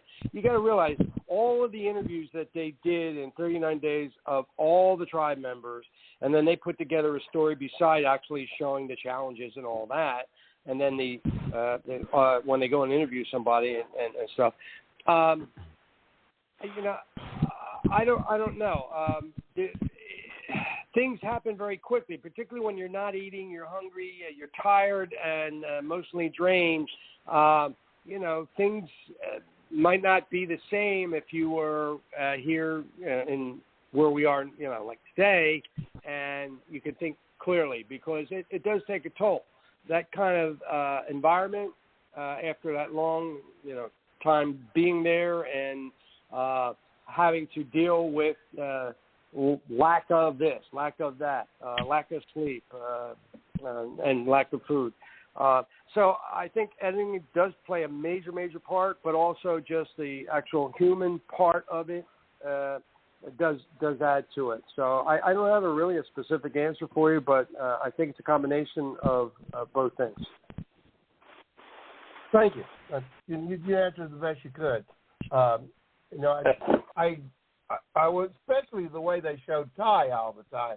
I mean, it seemed like he was so wishy-washy, it was pitiful. And that kind of threw me. And to make it the way he did, as far as he did, and it's how wishy-washy he appeared, I really thought you were going to be Final Three. I really did.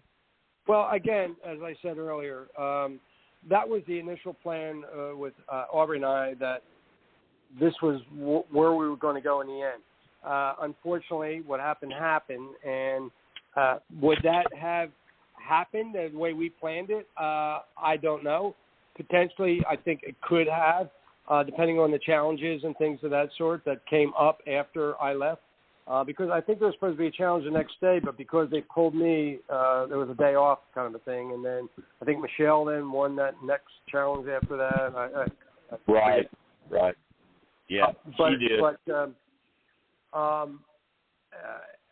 again, you know, when you get so close, so to speak, to that brass ring, but I never see, if you believe this or not, I never thought about the $1 million. To me, it was the adventure and the challenge of being 71, going to be 72, with these young folks out there, and seeing if I could take, you know, the privation of lack of food, lack of comfort, lack of this, right, and being able to communicate with people sometimes 40 years younger than me and be able to have a conversation and, you know, connect with them, which for the most part worked. So I felt as though I was successful in what I wanted to do. I was not successful in winning the big prize. Would have been nice, yeah, but that wasn't me. I was not there for the $1 million. Had I got that, hey, that would have been great. That didn't happen, and I got as far as I was able to get under the circumstances. And with that, I'm pleased and happy. And you know, and I have people that, like you guys here, that want me to come on and just talk about some of the stuff and all. And it's extending my 15 minutes of fandom. So I thank you guys very much. That's kind of a joke. Joe, I think you did it. With the goals that you set out, what you wanted to do, what you wanted to achieve, you hit it out of the park. You really did. You didn't win the season, but you did touch all the bases when you were there. I appreciate that, Jim. Thank you. And the other folks that are on with us now, thank you. Hey, you're welcome. We all believe that. That's definitely. You were outstanding. It was unbelievable watching it. What you said, everybody on this podcast tonight would give their left pit to have your experience. You know? Yeah. We wouldn't do anything. It wasn't the money, it's the experience. I feel very fortunate. I came from working parents. Both my mom and dad were working folks. You know, I won't say blue collar, but you know, not high level or anything like that. And great family, only child. Wonderful folks, totally supported me. Had a chance in junior year to go to Spain, to go to the University of Madrid over there. I had won a partial scholarship at the time. I was at La Salle University in Philadelphia, so I spent my junior year in Spain. Came back to the United States, and then in senior year, had an opportunity to go to Pensacola, the Naval Air Station there, and I wanted to fly, but I had sinus problems, so I did get my commission as a naval officer, but did not fly.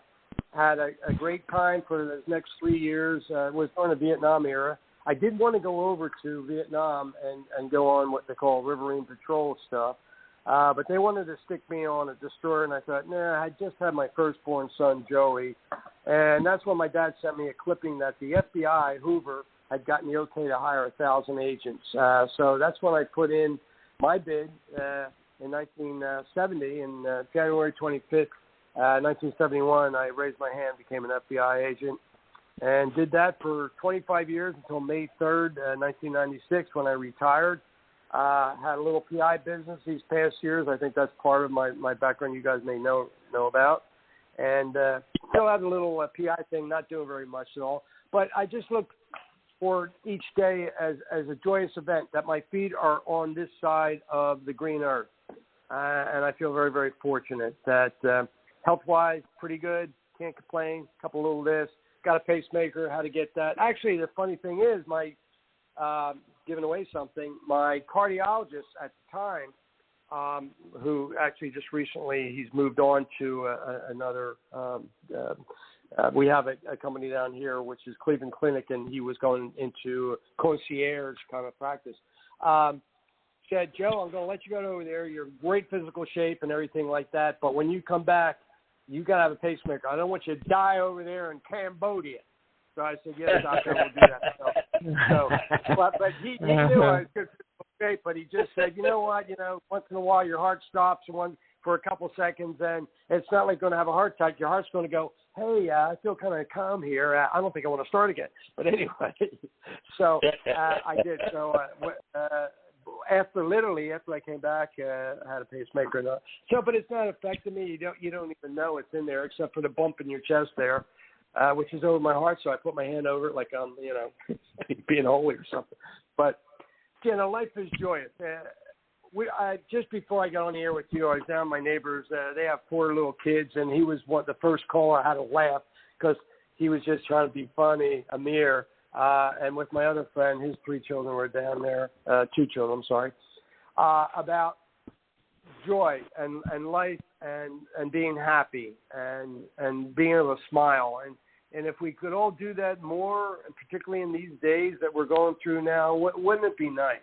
So I feel very, very fortunate that I begin a lot of opportunities in life. I have some bumps and grinds, as we all do, but it's a good life. And I just hope you all that are there listening, you guys there that I'm talking to, that your life is joyous and to find what makes you happy. Because it's so important for us not to be negative, that we waste time being negative. You don't go anywhere being negative, and I don't want to be up there preaching. It's just that I have found for myself that trying to find joy, even in sometimes the hard times, that whatever we can take from that is so important to our mental and physical well-being, as well as the people that we love and associate with on a daily basis. That's it. That's my speech. Right. And Joe, I know from talking to you, I mean, everyone knows your background, the naval stuff. I mean, the school, and then the Navy, and then the FBI, and Survivor, and everyone looks and thinks, man, what a perfect life. But I know you've had struggles. I know you've been through things. And to hear you say all of the things you just said is very inspiring. Well, thank you. You brought up maybe some of the bumps and grinds, Jim, in a how do I put, really not saying anything about it. But I had a son, my oldest, Joey, was born 7/7/70. At 17 years old, he started using drugs. I was an FBI agent at the time. And after 10 years of struggle, at the age of 27, he overdosed and died. His mom, she never really recovered from that. I mean, it was her oldest. We had other children at the time who both were doing well, both those boys. And it was 10 years after his death that she actually passed. She just never really could deal with his death. And because of medication and things of that sort, she died. So it's not like I've had this wonderful past, like the Wizard of Oz or anything like that. I've had bumps, I've had grinds, but I think it makes you stronger, like Nietzsche said, and that which doesn't destroy me makes me stronger. I think so. And I try and, if there's any time I can help somebody because I've been through stuff, I try and do that. I'm not trying to be, this savior. I'm not. Believe me, I have my faults as well as most of us do.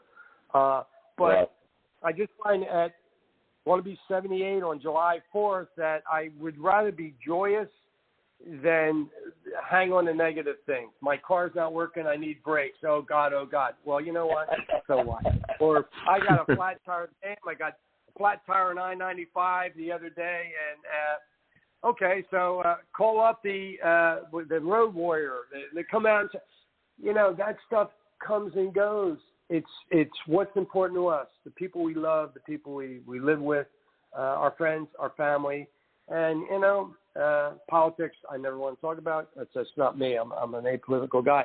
So to who's ever listening and you guys there, I wish you all well. And I'm glad, Jim, we finally got to talk. I followed you for a long time, and we finally got to chat. And you kind of said, hey, you want to come and chat a little bit? And you talk about being a chatterbox. I'm sure my neighbor who was listening in, they probably shut me off. Joe, first off, I'll say that I kind of opened that door for you when I said you'd been through things, and I was going to let you talk about it if you wanted to, and I wasn't going to bring it up if you didn't. You did, and I think fans will really like that, respect that about you. The other funny thing about how long we've been talking is, and now I'm going to pitch at you a little bit. Because when you first got on Twitter, dude, we would be trying to talk in private, and you would be sending your messages out in public to me. I was beaten up. I was beaten up bad by my friends about that. Because the old guy, they looked at me and said, Jesus, Joe, come on. You're putting that stuff out in the public. Yeah, well, teach me, because I'm like a clotter. I'm putting my hook down. Bloop, bloop. So I'm not doing Twitter. It was so funny. It was so funny because I'd send you a message and I'd be waiting to hear from you, and then I'd see it out on Twitter. Hey, Jim, I wanted the world to know that we're having a conversation. Yeah, right. I guess you did. I guess you did. Total mistake. But then I get back. Then I would get back in private and say, Joe, look what you're doing. You're sending this out. Believe me, I'm telling you, Michelle has said that to me, and Aubrey in the past, and when I was doing the Twitter thing, and I think I finally got it. And how I got it, I stopped doing Twitter. That was easy. Yeah, you're good. You're good. Yeah, you're good at it now. You're good at it now. But boy, back in the beginning, you were a mess. And believe me, I'm going through it again because I got that message a long time ago. I did, Jim. Oh, geez. Yeah. Hey, I'm a slow learner. What can I say? All this stuff, this future stuff and all, it's too quick for me, man. I got to slow down a little bit. Joe, what about your season? What about your season of players hunting for idols? Did you see a lot of that? Did you do a lot of it?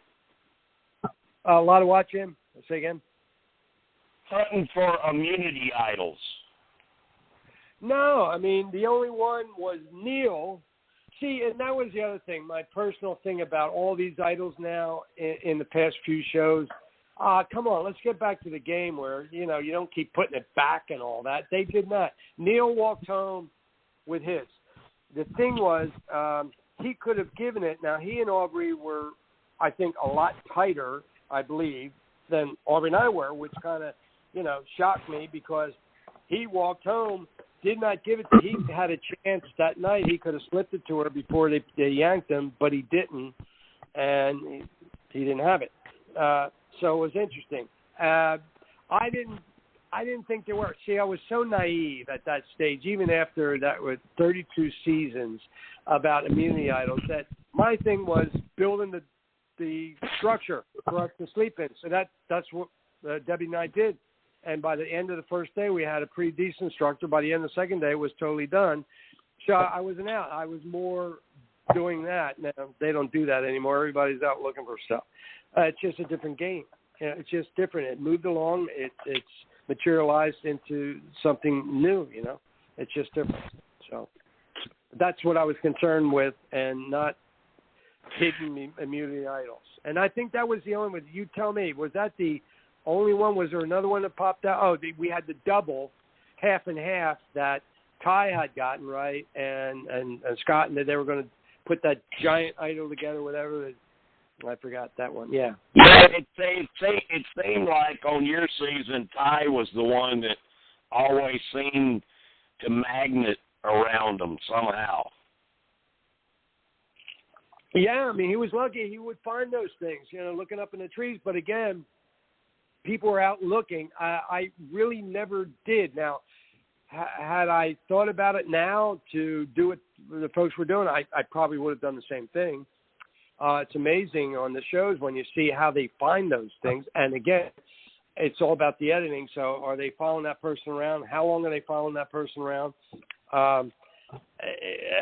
You don't know. You just don't know. So that kind of go back about how that went. I can give you a tip, Joe. If you ever play it again, I can give you a little tip. If you're out looking for idols, the camera's going to follow you. They follow you everywhere you go. If you're out looking for idols, pay attention to the camera, because if you're walking past an idol or something, they're going to film a spot where the idol is, and you just walk past it. So just pay attention to that if you ever play again. Yeah, well, I probably doubt that I will be. If they have a walker that you're allowed to bring with you the next time, maybe I can do that. I have to get the big wheels, but I got to get the big wheels. I got to get the big wheels to work on the sand, so I need the big old fat rubber kind of tires for next time. But anyway. Joe, I've heard a lot of potential seasons, but I've never heard Survivor walkers. Hey, put the idol in the walker. Maybe we give the old folks a chance. But like you say, maybe it'll be old-time Survivors. It'll be on a different channel. Oh, I remember him when he was younger. Maybe moving a lot slower. Listen, Survivor fans are fanatical. If they did a season where they brought back like 60 of the oldest players ever, Survivor fans would really get into it. They would get into it. Yep. Maybe. I don't know. It would be nice to think. But, again, it's all about selling commercials. Look at the commercials. You don't have that. Well, you have some with the older folks, but it's all youth and beauty and everything like that. What makes you look pretty, what kind of lips you have, what kind of hair you have, and, the guys now they even have the what do you call it, the ED or EAD commercials. But anyway, we won't talk about that. Well, that's about it. So, what? Anything else you guys are interested in or want to ask? Let's go down the list. Steve, Melissa, Michael, Eddie, JB. Anybody got a question for Joe before he leaves? Yeah, Joe, I've got a question for you. With you saying that you've basically been watching the Survivor all the way since Borneo, considering you applied for the very first season. Like you mentioned earlier, we've seen a whole bunch of these different twists that have been coming out every single season. Like just recently, we had the fire tokens and the edge of extinction. as a Survivor, as a fan all the way from the very beginning of the show, what are your thoughts on, some of these twists that it really seems like Survivor keeps trying to push the envelope when it comes to trying to, let's be honest, try and save some of their favorites? Well, that's been we've seen people as many 3 and sometimes maybe 4 times. I don't know.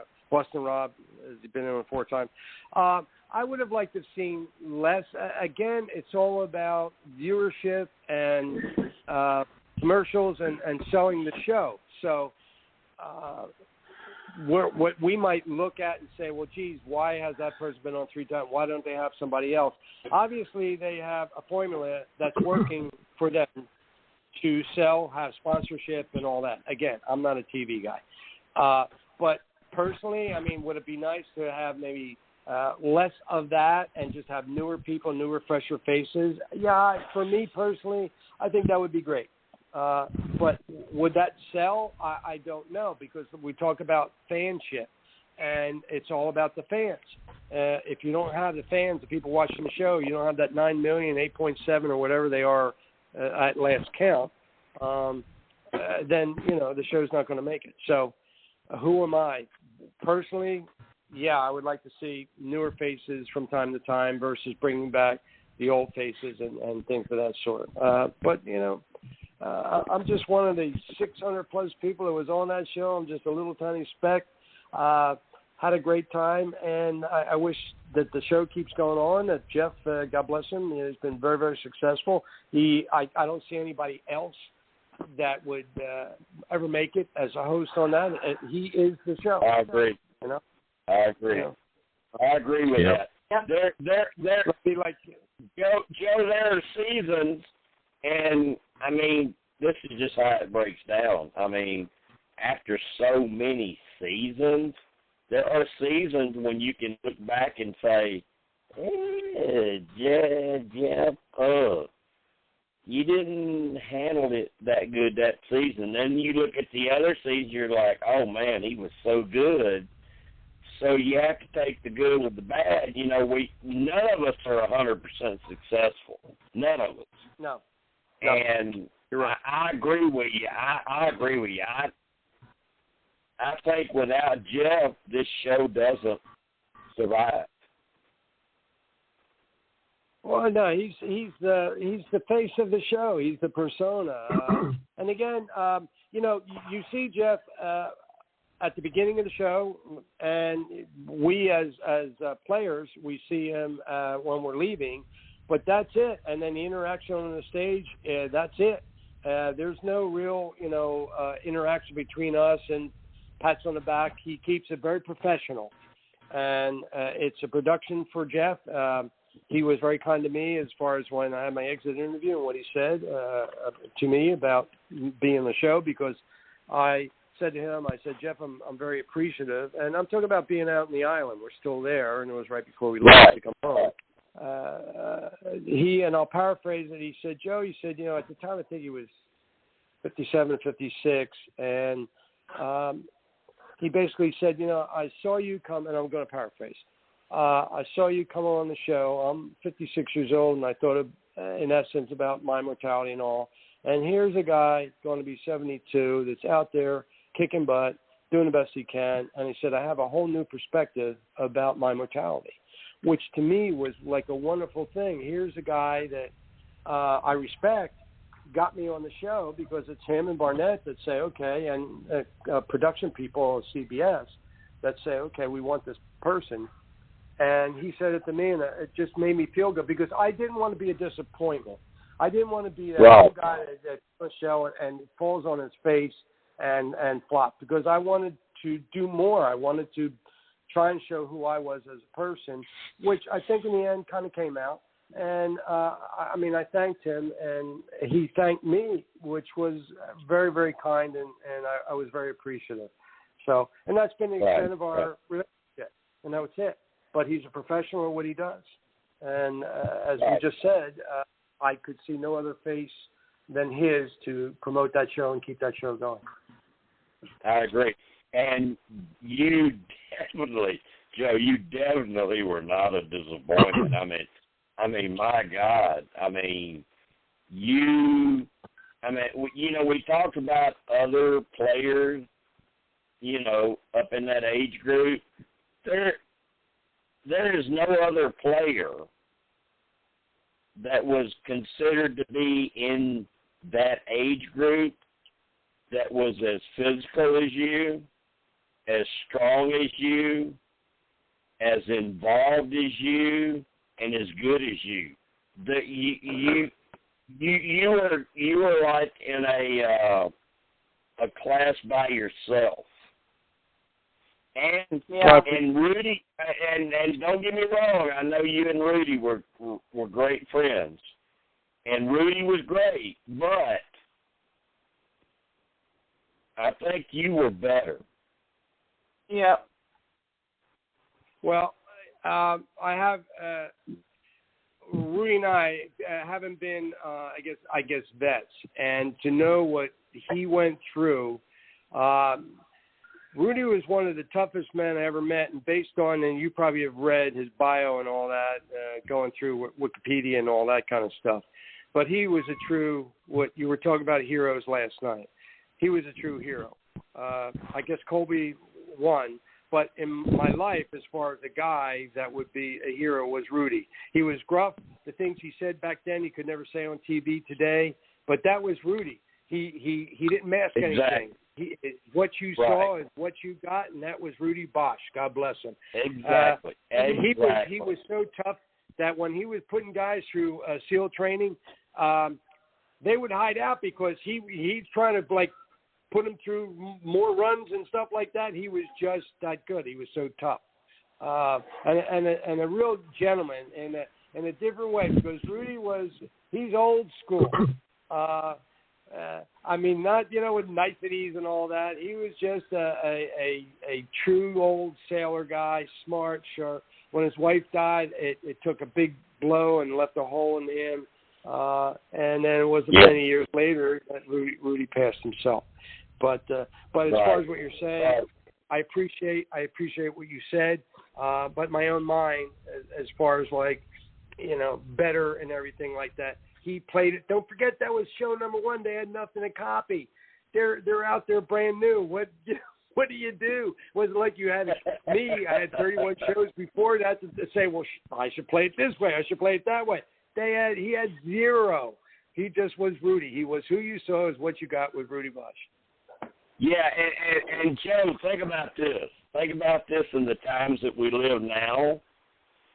When you go back to that season with Rudy and Richard and their bond together, can you imagine nowadays on a TV show that someone asks someone else, are they queer? But back then, with Rudy and Richard, it was okay because it didn't bother Richard.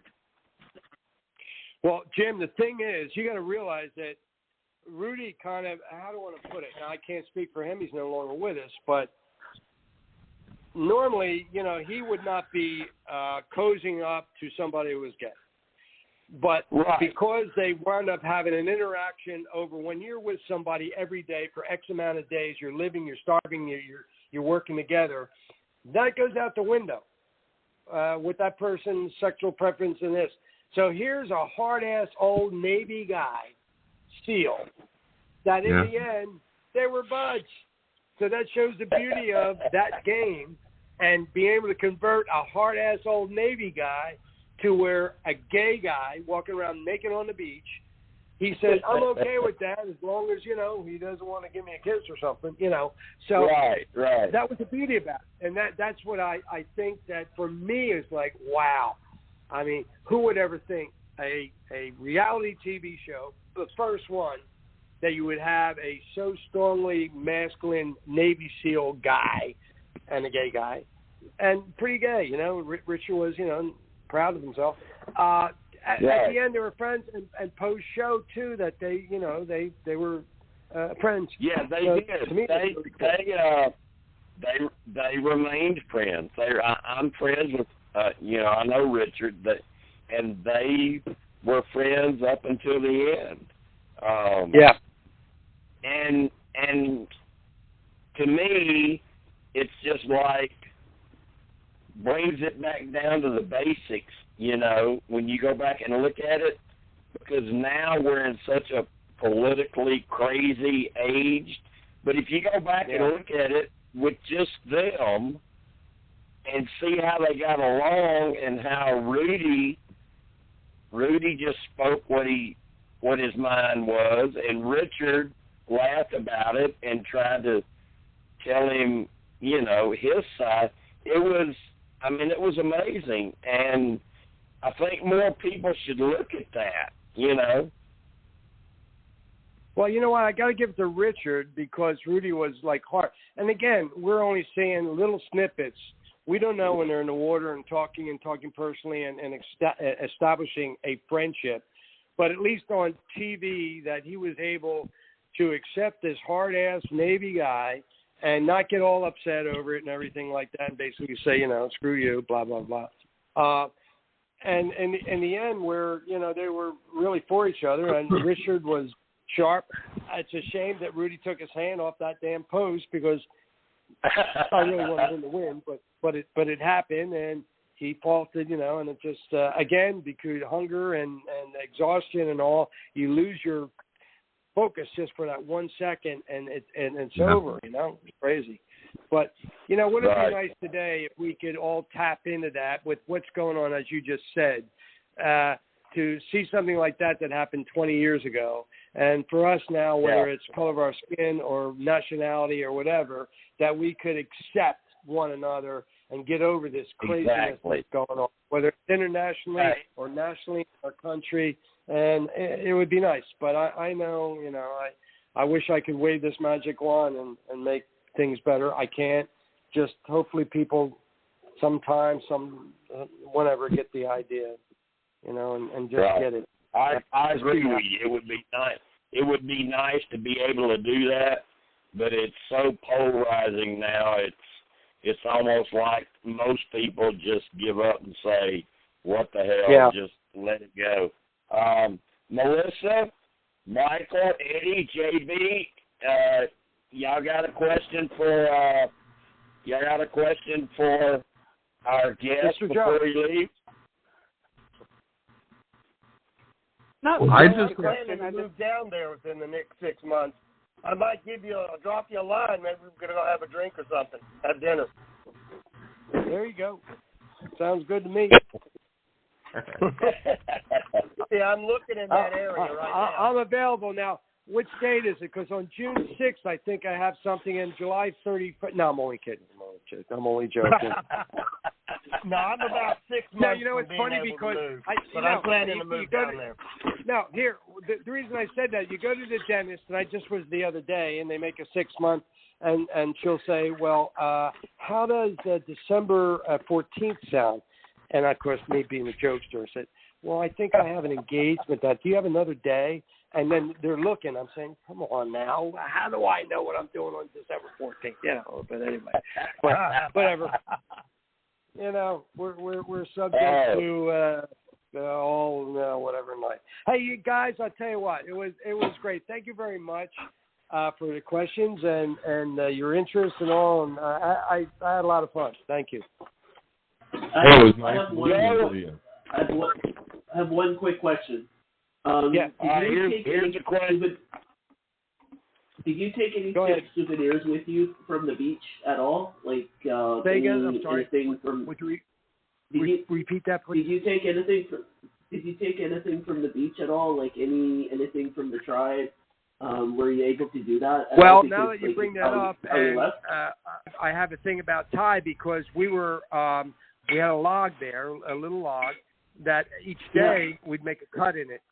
And I said, when I got pulled off that night, I said, Ty, the last day, please bring it. And it would have been something he could have bring, and he didn't. So it kind of peed me off with it, right?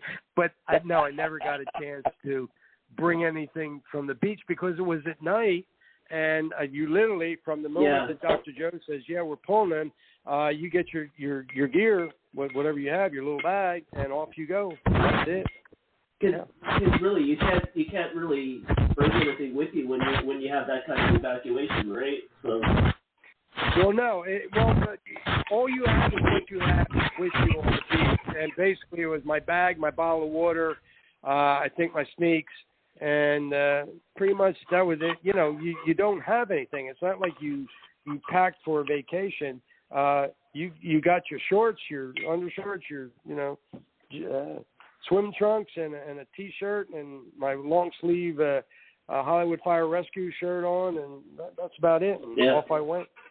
Yeah. You probably lost the buff then too, right? Lost what? You lost your buff too then. Yeah. No. Well, you know what? I did not have the buff that night. You're absolutely right. I think I. Yeah, I saw that. Yeah. No, I did not. You're right on the buff. Oh, man. But you know what I did get? Now you realize after the show they auction off stuff for charity, and I was able to get our challenge mat that was signed by our tribe, and I have it hanging. I have a little war room wall of some of the challenges that you go to the tree and get the challenges for the day and all. I had those that I have mounted in about 3 or 4 of those that we had won, but also I have this big challenge mat, which is probably 5 feet by about 7 feet, was signed by my mates and all, and then also the Dara, which I was the one that named the tribe. So the day we merged, we're on the phone with CBS and one of the producers, and they said, "Who's naming the tribe?" And we had agreed that I was going to do it. I said Dara, and it was a Cambodian thing. Actually, the language over there was oh God.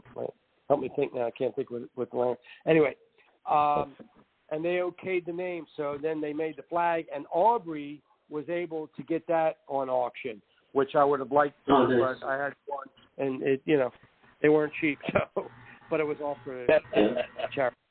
So I got that baby hanging up. I got my water bottle. Hanging up. I have some of the challenges that I framed are hanging up, and sit there and look at it and think it was a great time. It was good. So. Thanks, Joe. I was worried with like medical evacuation, so I appreciate that. Thanks. Okay. Hey, Joe, a couple of things you just said brought up a couple of questions to me, so I'm going to ask you real quick. Number one, about the buffs. When you get home, does CBS not send you a buff for you to keep? No, pretty much, I don't want to say this in any way, but, CBS is pretty much, done with you. You get your goods shipped home, your clothing, because you had other clothing. When you go out there initially, before you actually start the game, there's a pre-game that's out there, and you have various pieces of clothing. So all that was shipped back. So they do ship back that. But I've gotten the buffs from basically commercial. The 3 tribe. 4 was it 4, 3, and then the final tribe, Dara. I have those. Okay. I have copies of those. So yeah, I have all the tribe buffs. So I do have those. All right. Okay, but you had to do that on your own. Yes, correct. Okay. Yeah, CBS. Go ahead. Another question that came up. Well, I don't think it came up. It was just something came up in my head. I'm thinking about the jury at Ponderosa. Mm-hmm. When you go to Final Tribal, do you kind of know who's going to vote how and who's going to win? No. Don't forget now, the Final Tribal was Aubrey having to make the fire to beat Sid, right? To go for the final 3 people and things. And then you had the Final Tribal. it's you don't know, and that's the whole thing. So everybody casts their vote, and then Jeff, it's in that urn, and he takes that back to Studio City, and then when we get back for the finale, he's pulling those babies out. Now they've already looked at them, I'm sure, but he pulls them out, and that's when you find out who the winner is. There's no nothing. It's what you see is what you get. It's a real deal. So, I mean, different seasons are different because I know in certain seasons everybody knows, and they talk, and they know. But what you just told me makes me think about conversations I had with Michelle when she was telling me she didn't know. And I was telling her, my information is that you won. And she was like, I hope you're right, but Jim, I honest to God don't know. So it makes sense with what you're telling me. Well, she's right, Jim. I'm not trying to blow smoke or anything like that. If it happened in other seasons, I can't address that. In our season, until he made that announcement, and you see us kind of shocked, I guess. Michelle, sir, I was sitting beside her. She was shocked. I'm glad it was that way, that it never got out, and I don't know why it did or would have gotten out at other seasons. And what Michelle told you is true. She did not know. And then, of course, like you said, after people, I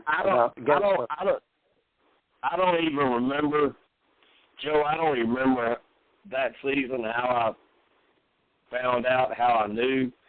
But I told her I was pretty positive she won. And, of course, she's apprehensive, because she don't know. But there are other seasons where people know. They know they won. Well, Kim, Michelle honestly didn't know she was going to win. Okay. The only way that someone would know is if there was a leak in production at whatever level. I'm sure, Jeff comes back and you have production people, and then somebody would leak it out. That's the only way, as far as I'm concerned, how that secret would get out. Otherwise, I don't know how it would get out. So that might have happened in other seasons, that somebody in production whispered out, and then somehow, through other parties that you heard. But I don't think she knew, because I know she didn't know as far as I know her personally. I can tell you she didn't know. No, I can tell you she didn't know. I can tell you she didn't know, because I had told her all season she was going to win, and she was just like, man, I really hope you're right, but I have no idea, So, but I will tell you this, Joe, it don't just come down to production. A lot of times people on the jury talk. They talk about who they're going to vote for. Sometimes it even leaks back to the people that are finalists. It depends on the season and the people, It's like Jeff. It's like Jeff tells people now, this is your season. If you want to talk about it and you want to spoil it, go ahead, but take some pride in it and let it play out. See, I don't know. Now, if somebody one of the jury members had come to me and said, who did you vote for? I wouldn't have said. Basically I wanted to keep the sanctity of the whole thing, because I wanted to be surprised too. I don't want to know. I like surprises in life. And certainly after going through all that, do I want to know ahead of the time like a spoiler? Hell no. It's not my nature.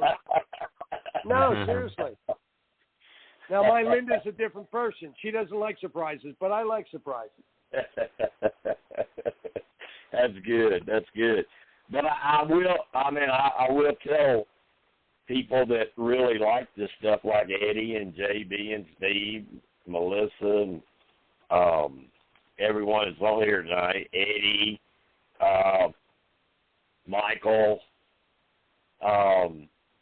That was one of the, well, it's not the only season, because when I told Sandra she won on Heroes versus Villains, she didn't know it.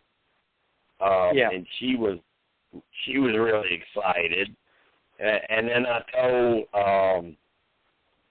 when Fabio won,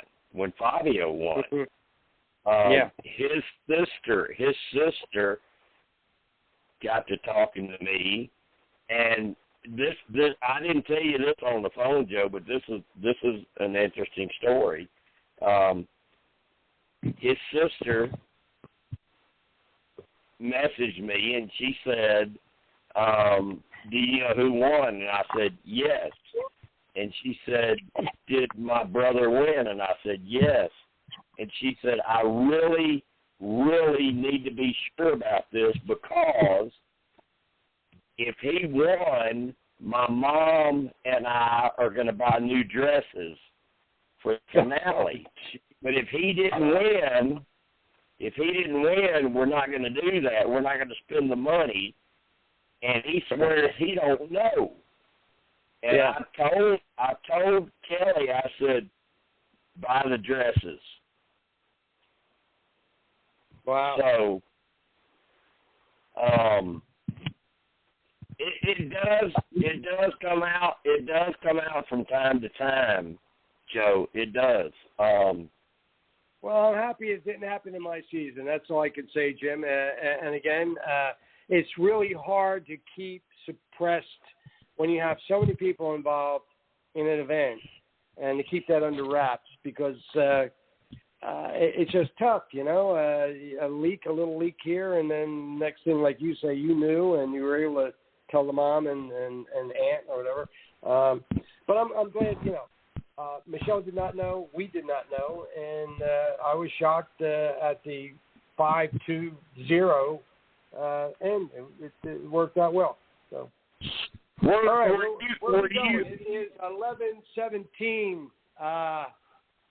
What is tonight? Friday night. Yeah. Were you surprised? Were you surprised that Ty didn't even get a vote? Well, I think so. I mean, I thought at least he would get one vote, and obviously he did not. But I guess after thinking about what he did, his conspiracies, and trying to, you know, and you know, the interesting thing is, he being of Eastern thought, he's very spiritual, kind of like about Buddhism and that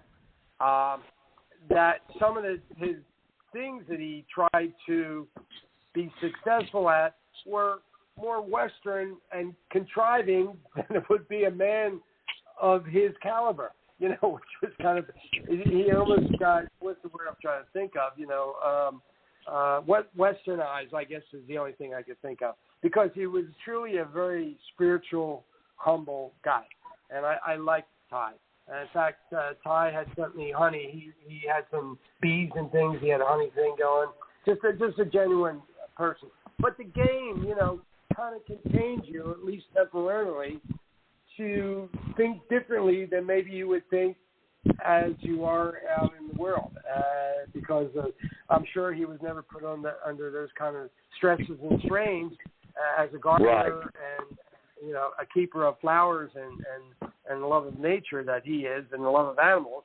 Although he had that damn chicken, which it hopped on me one time and poked me with its talons, and I would have had a bleedy foot. Not bad, but I think, get that chicken out of here. And he used to sleep with that chicken, cluck, cluck, cluck, cluck, cluck, cluck, and, you know, in that hammock.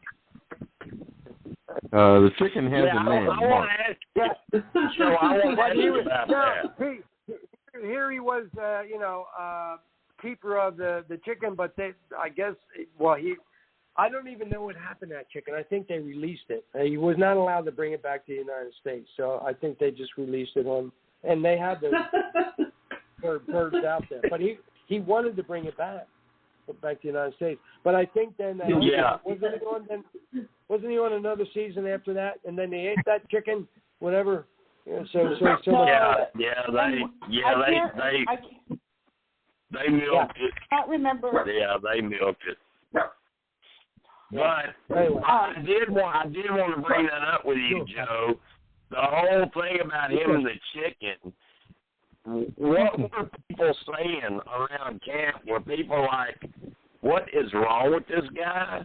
Or were they like, "Oh, he's so sweet"? I mean, what were people thinking?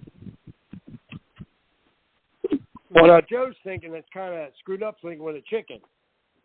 That's what I was thinking. But now I know that's not kind or anything, but you know, the chicken was now that you know he'd be around we're eating and stuff, and of course the chickens do droppings and they do their thing and they hop up on you and everything like that, and it's like I had enough of this bird. Now I wouldn't have never eaten a bird. I mean I didn't have that desire like okay I want to eat that chicken.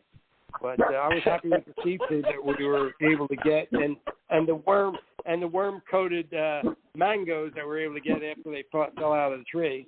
And poor Ty, you know, he went up that one time and he got all scraped up in his thighs trying to get those mangoes down on that one cheek. You know, he got fortunately was able to overcome that, but it was a challenge. I mean, it was constantly a challenge. And then when he loves this bird that they saved off the boat. One of the birds, I think, didn't make it because in the hustle of trying to get the birds on, I think one of them croaked on board there, was handled too roughly and never made it to the beach. So, anyway, that's an assumption on my part. Did Caleb and Ty's friendship That's really, crazy. That's crazy. Was it really that fair? Michael, Eddie, anybody else got another question? I got one question. I have to say something about the chickens. Okay, go ahead, Melissa. They took the chickens off the boat. They had the chickens at their camp. They got loose, and they were able to catch 2 of them. So the other one was still running around on the island. Okay. And I know, I can't remember if it was season 32 or if it was the other season that Ty was on, that they took the chickens that he had been caring for, and I don't know if Mark was one of them, that took him to a wildlife preserve. They took him to some kind of chicken, they took it to a place where the chicken could run free. I don't believe that happened on our season. The only one we knew of was our chicken. What was his name? Bruce? Was it Bruce? I forget. What was the name of the chicken? Mark. Bruce right, Mark. Mark. It was Mark. Mm-hmm. Yeah. Yeah. Okay. Mark. No. So anyway, again, I have no idea because I went to Ponderosa and then eventually, the rest of the folks got back there. But the word was I heard that he wanted to bring the chicken back, and production said, no way we're paying for a chicken to fly back to the United States anyway. Now, that's only rumor. Do not hold me to that statement. Oh, my God. That's hilarious. I remember on one of those seasons, though, they took the chickens to... That is freaking hilarious. We're not paying for a chicken to fly back. Yeah.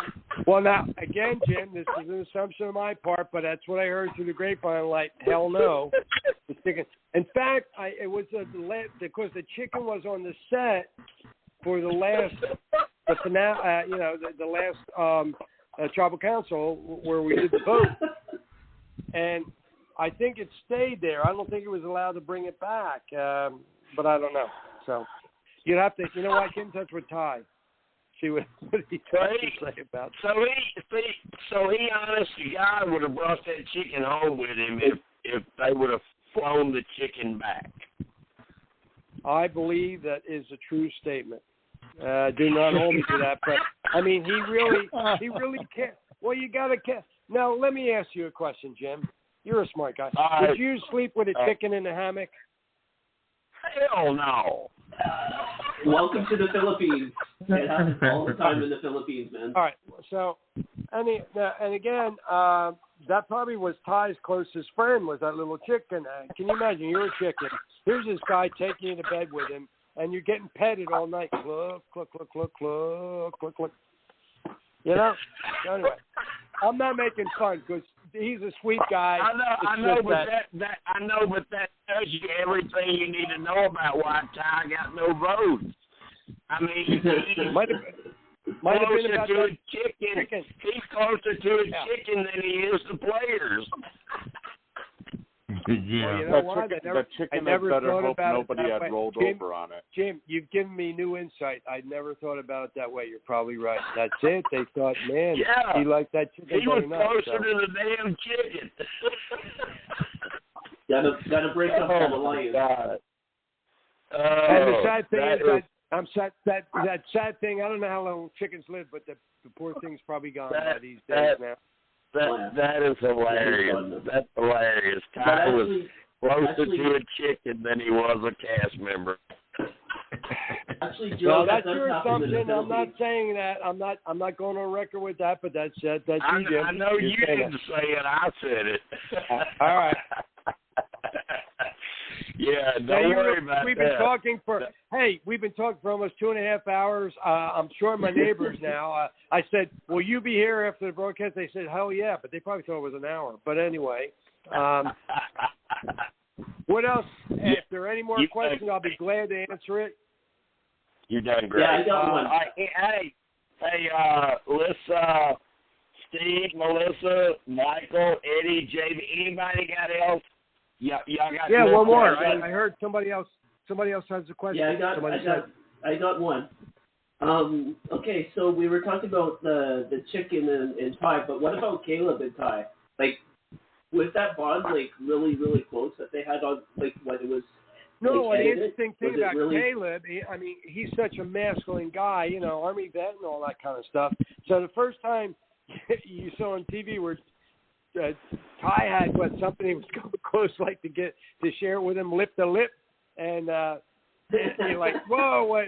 But again, here's another thing. So you had a gay man, an Asian man, with a rock hard, masculine, heterosexual male that they became friends because it was a living with another person, living and learning about that other person. And that was the beauty about the whole thing. So you saw two anti people that would never normally and generally in life get close like that did. So that was the real thing you saw. You're absolutely right. That was real. Had practice. I wonder. Oh man, that's awesome. Caleb had practice. Remember, Caleb had practice because he had to deal with Frankie. Remember? He had what? Yeah, that's right. Would you say Frankie that again? on Big Brother. He was on. Caleb was on Big Brother, and on his season, there was a very flamboyant gay man, Frankie Grande. He is the brother of Ariana Grande, who's a big singer. But anyway, he was always on those boys. I mean, always on those boys, climbing all over them. So Caleb kind of had practice. So I imagine Ty didn't really bother him that much. No, because Ty was not that overt, and he was personable, but he certainly didn't exhibit. That was kind of a little tease thing, and everybody laughed about it. But he was trying to share that whatever it was that he had. Dude, I absolutely love Ty. Again, that was awesome. That you had two teams with each team had a gay member and interacting with heterosexual males. That worked out because it's a question of you're working as a team to win and overcome the other team. So it just shows you that it can work if we would just work at it. That's it. Exactly. Right. Joe, what about the influence of the pop star now, Sia? She shows up and rewards people with money now. Do you think that plays into the game now, and people consider that? Do you think that was a bummer? That was a bummer. They have that in their mind, and maybe they can get that money? Me personally, it was a bummer. It took away from our show because Jeff then, that was ad-libbed, and that was not supposed to happen because Jeff was supposed to do more interviews with us. He finally was able to ask me, but I had to cut it short, and I forget exactly what the question was for me. But he didn't have a chance then because that went on for several minutes with her and talking to the other. He didn't have a chance to query some of the other members of our tribes, you know. So right. It was a nice thing she did, but it took over. So what do you do when you have a very important, well-known pop star that's in the audience, and all of a sudden Sanders up and says, "I want to give you $50,000." It's a live show, so it's not like, well, we can't do this. And they had to kind of all scramble. And the thing was, I think personally for me, it interfered with the ending of talking to some of the other people. He had, I'm sure, questions already prepared. They asked him about their experience, and they never got a chance to respond because the questions were never asked. But that's my personal opinion. I agree. It has nothing to do with divulging anything. Yeah, I don't mind her doing what she's doing, but do it in a different manner and don't take away from the cast members because, like you said, it takes a minute away from talking to this person or that person, you know. They get ignored. Well, yeah, several minutes, actually. Pretty much I had, you know, we were kind of, I think, probably to say, okay, just ask you a question. What would you say? It wasn't like, this is the question. Just be prepared if he asks you a question that you got to respond. So you wind up asking me, I guess, maybe the older guy, whatever, something. I forget exactly what it was. And very short, very, 10-second thing, blah, blah, blah, real quick. Because she had eaten up so much TV time, and they're on, they got 9 o'clock, whatever time the show was over, they got to be off air. So they scrambled on that, I'm sure. Behind the scenes, I'm sure the director's going, oh, my God, what the heck can we do now? I'm not a TV guy, but I'm just thinking, okay, this is probably what happened. So, yeah, she was trying to be generous and all that, but that kind of was showboating for me. That's what it was. So. I didn't ever think we'd talk about this. Let me ask you this. After you just said that, considering it's a TV show, you don't think they knew? You don't think the show was in on it? They knew she was going to do that? Well, you brought something up now. If we're talking about, she was in the audience. Obviously, they knew she was going to be in the audience. You just can't get in the audience because you have to have these tickets and everybody's cleared and all that, blah, blah, blah. Right. I just don't know if they knew how long it would go on. So maybe they planned it on a quick thing. She'd come in, do that. She said she wanted to do that, whatever, her handlers and all, and this is what we want to do.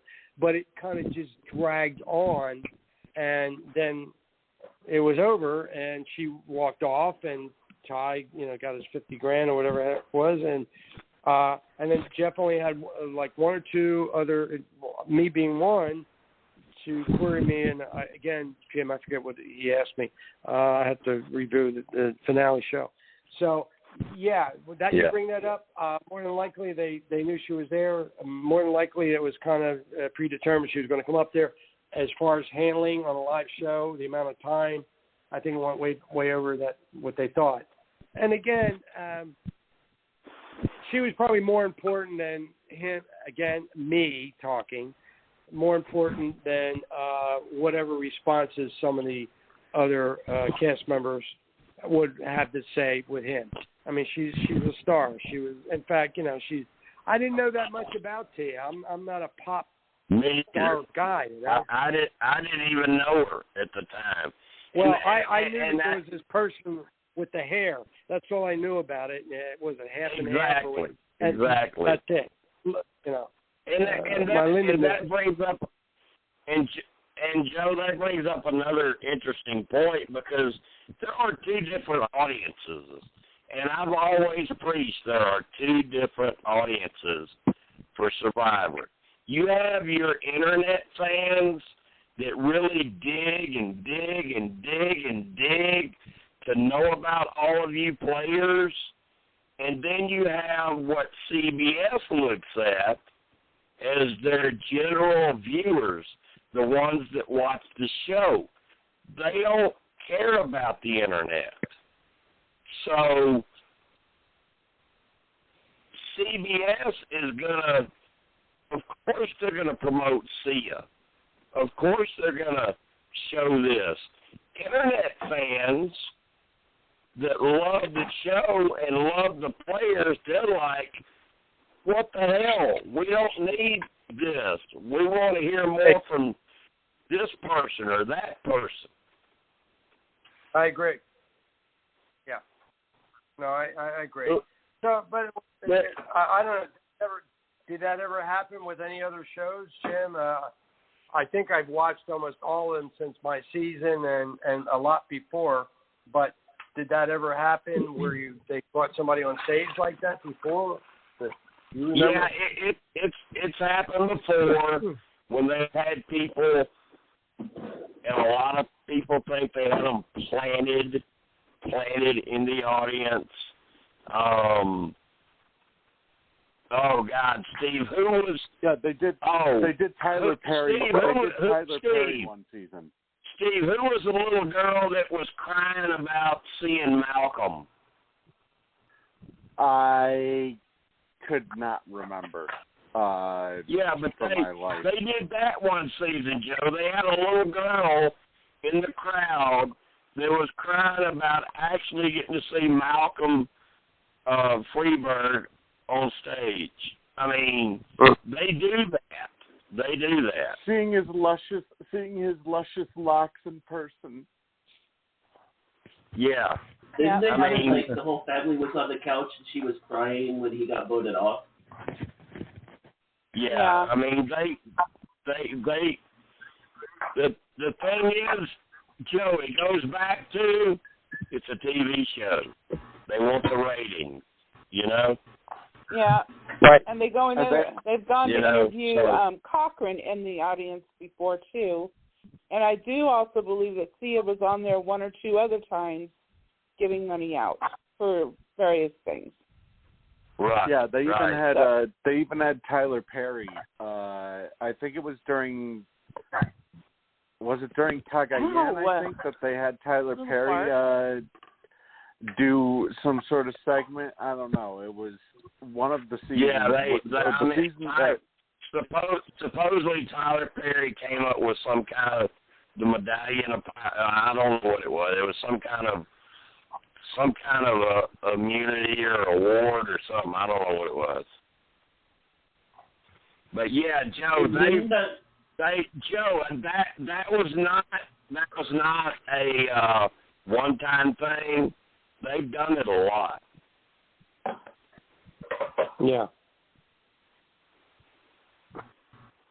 All right. So, you guys, I think it's about time. Let's see, 11:38. It's been a wonderful chat. I can't believe we've been on for two and a half hours plus.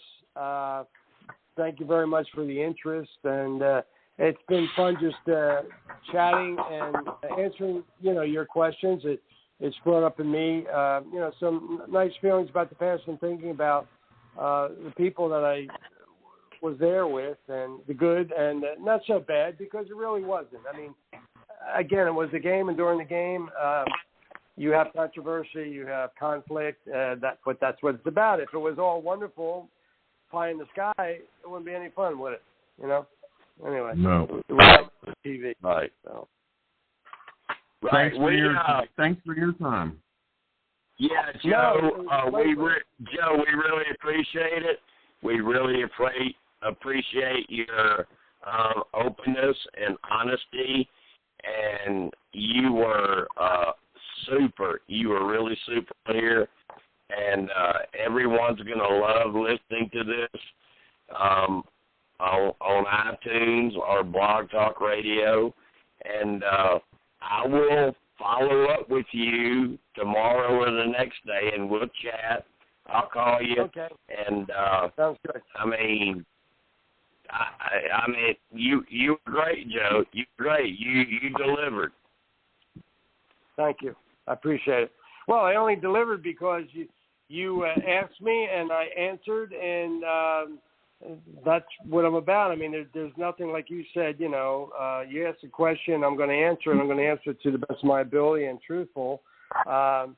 You gave me the opportunity for this stage presence tonight, and I enjoyed it. It was, and I can't believe that 2 hours and 40 minutes have like flown by.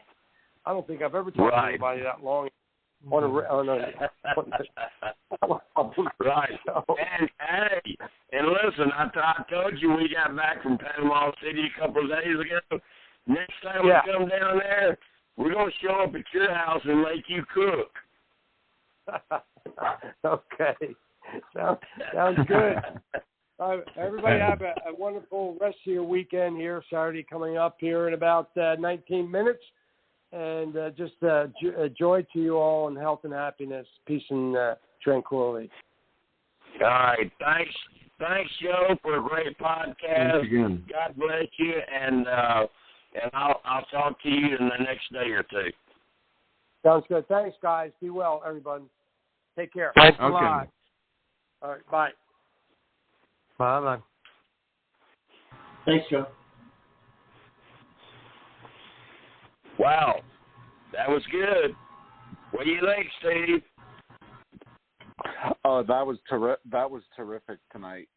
I think people that are going to listen to this afterwards, there's a lot of information that really puts things a little more into perspective with what Joe talked about tonight for Koh Rong. Yeah. What do you think, Michael?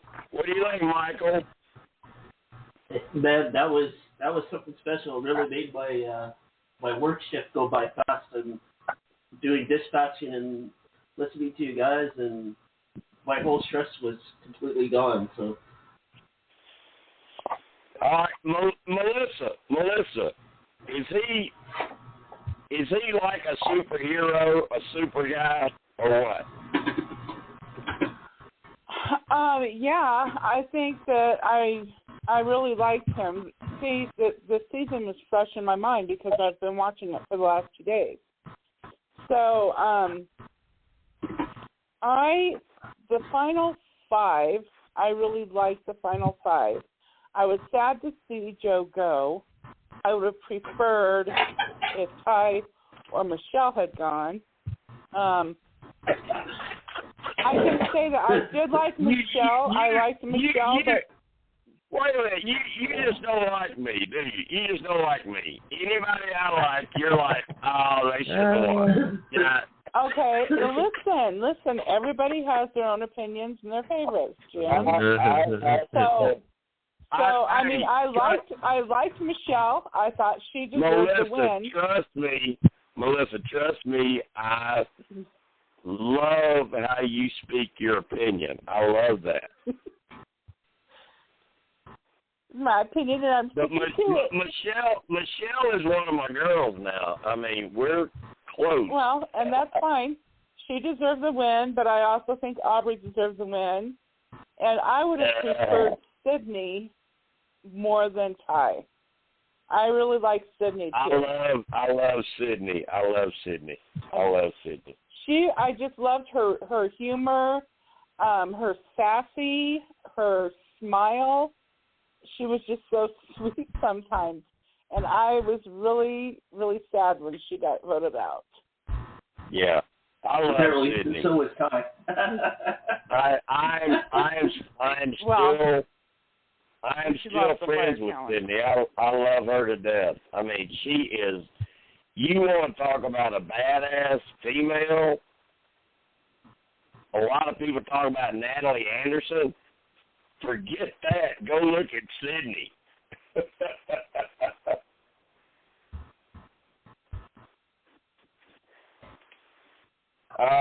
Eddie. Yeah.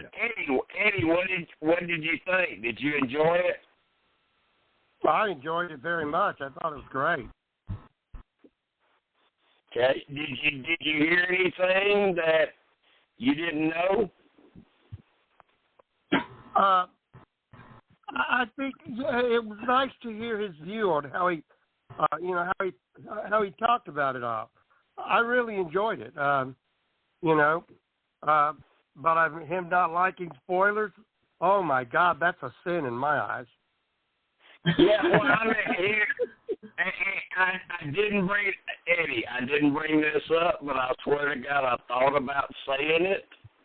I swear I thought about saying it, and I said, "Don't do it, Jim. Don't do it." And I was waiting for you to say something. I started to ask him, "What the fuck are you doing in Survivor with the premiere if you don't like spoilers?" Yeah, but I mean, most of us really love them, man. Yeah, I wasn't gonna do that. So, JB, what did you think about it? You enjoyed it? I enjoyed it, and I also have one comment, and it doesn't have anything to do with Joe. And I thought,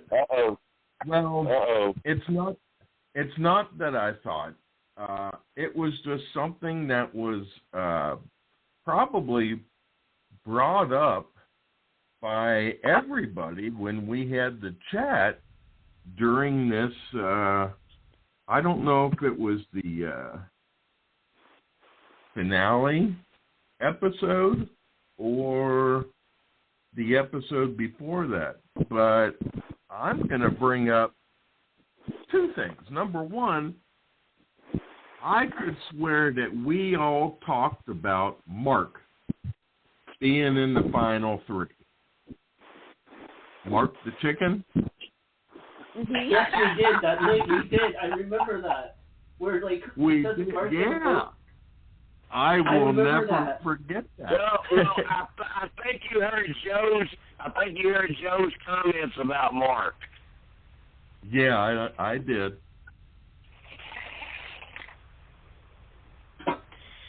And the other point that I was going to bring up is that he was talking about it being 118 degrees and it being so hot, and I was going to bring up that I guess it was about 25, 30 years ago, my wife and I were out in Las Vegas in August, and it was 117. But in Las Vegas, in the desert, it's like a dry heat. Heaven only knows, Jim could probably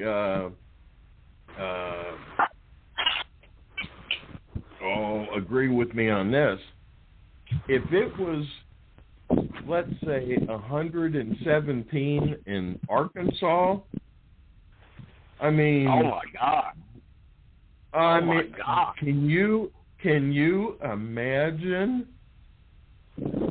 It's totally different in Las Vegas than it is in the Midwest, where it gets. JB, I can tell you this: if it was 117 here, we could have the air conditioning going, and it's still not going to get cool. Yeah, it's still going to get hot. When I was in the Philippines, we had that same kind of weather for the whole month. It's a different, in the Pacific, it's a different kind. It's not a dry, it's like a damp. Because like 1 month it could be having like a ton of rain, and then the next month it could just be boiling, and then it's just like it's such a different. It's not really a dry heat from when I was there. Yeah, I mean when it gets up like here, when we're in Arkansas, and it gets up like 98, 100, a little over. We'll have the air conditioning going. We'll even have fans going with it, and it's still hot. I mean, you're comfortable. But you think about all those people that don't have air conditioning. You know, they don't have fans, and it's like, my God, this is so hot.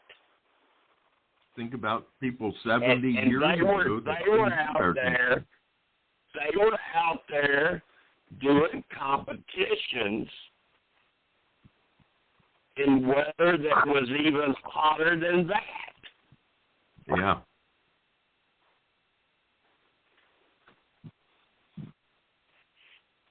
And I do think the show adjusted.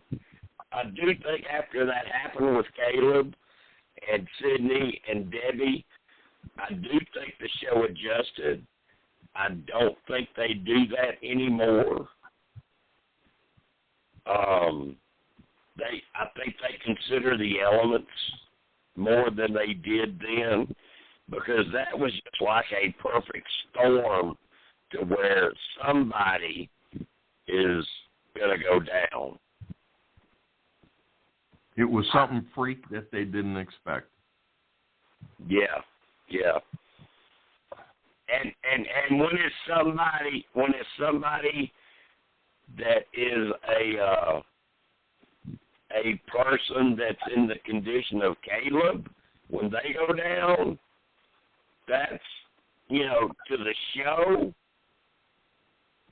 production-wise, that's like, wow, okay, this is not good. They're going to open their eyes, especially when it comes to three. Do you remember when that happened to that other Russell, not Russell Hance, but the other one that had the long hair? Yeah. And they were out there, and he passed out. Oh my gosh, was that after Caleb, or was it before? Because I know. No, it was before. It was during Samoa. It was during Samoa, so it was before. Yeah, it was before. It was bad. It was before. But I know those things happened, and as far as producing a show, sometimes you don't foresee that happening. But yeah, I do give the show credit for changing things after those things happened, and I don't think it's as strenuous as it used to be. Plus, they're in Fiji, where the weather's not so damn hot like it was in Cambodia.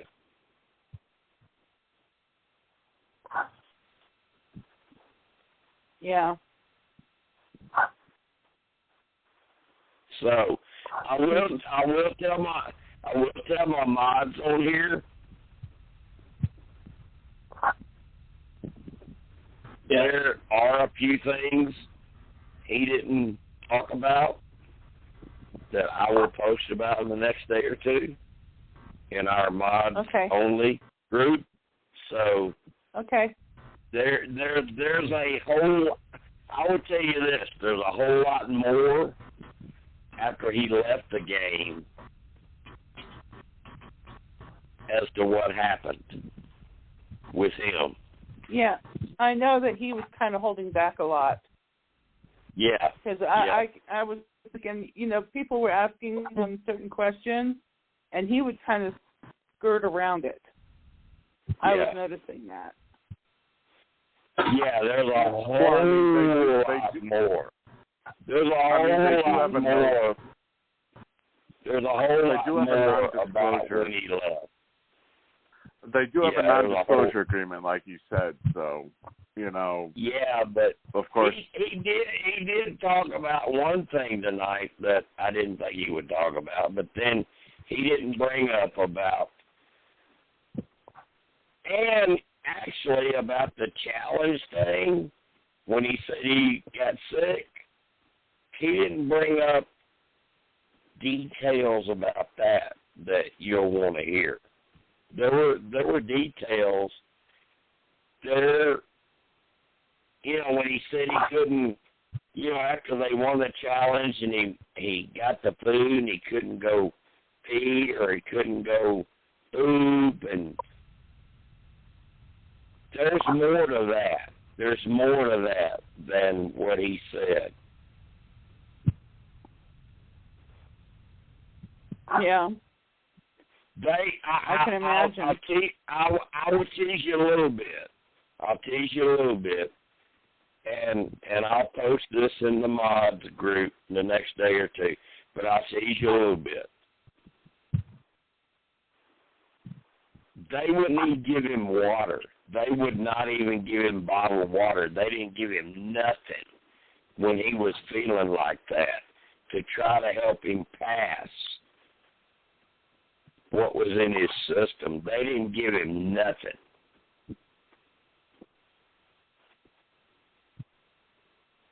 Huh.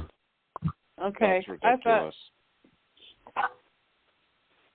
I thought they had said Well, they now gave you him got my everything. curiosity up, because I'm not going to see any of this stuff. Well, Eddie, I guess you're not a mod.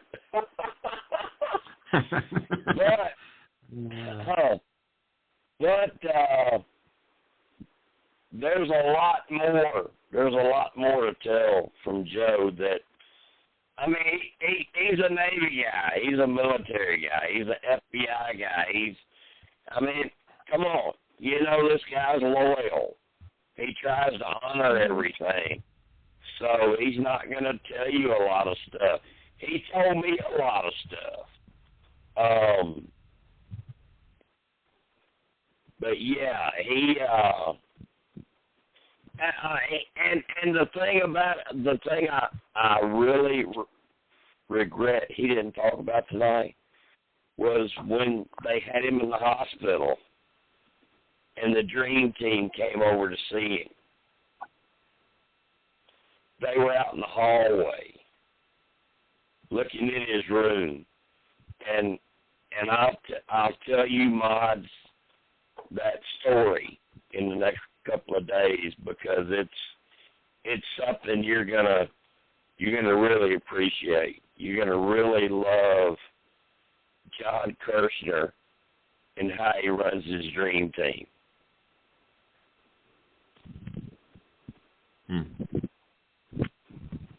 So be waiting for that. Yeah, so I guess I've teased you a little bit. We got about a minute and a half. That don't do me any good. Yeah. So Yeah, my about a minute and a half. My mods are gonna get paid this week. Yay. Well, thanks. But yeah. All right, we got bye. We are under 2 minutes. Great podcast. I'm glad you guys got to talk to Joe. He's such a great guy. He's such a great guy. Yes. Yeah, you know, I agree. feel bad for those. I feel bad for those who ended up missing out on tonight. You know. Yeah. Yeah, I was shocked. No Kansas. Really? No Teresa. No Tim. Tim was out with his buddies. You know, they're out playing video games or whatever. Out watching the Phillies lose. Yeah, whatever. I don't know if Kansas sees it. I think Teresa was involved with her daughter. I don't know. But yeah. But yeah, return next Thursday night, and we will be doing our top 10 villains. Okay. Yep. Thanks thanks for both shows this week, for this week, Jim. Yep. Yeah. So, that's it. That's all I got, guys. Next Thursday, Villain, Steve, you got the Sports Whisper podcast Saturday, but dude, I am off until next Thursday night. Yeah, well, you deserve it after these last 2 days. Yeah, really. Yeah, I don't like doing 2 a week, but when Joe contacted me and said I would love for you to interview me, how are you going to say no? Yeah, really. I'm going to do my Blog Talk Radio voice. I'm going to say, thank you for calling Blog Talk. When they contact you and say, when they contact you and they say they want you to interview them, they want to be on your show, you can't take it down.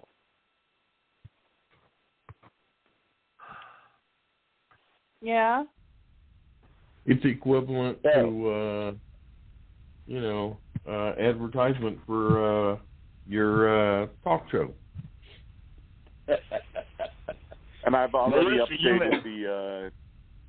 updated the lists as well in Whispers, so people who may or may not have known about this, they can look through the list of different interviews that we have with all of the links.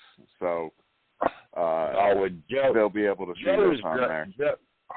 Joe is great. He's just a common guy. I mean, when I talk to him, and we've been on the phone together the last couple of days, he's just a common guy. He's just a good guy,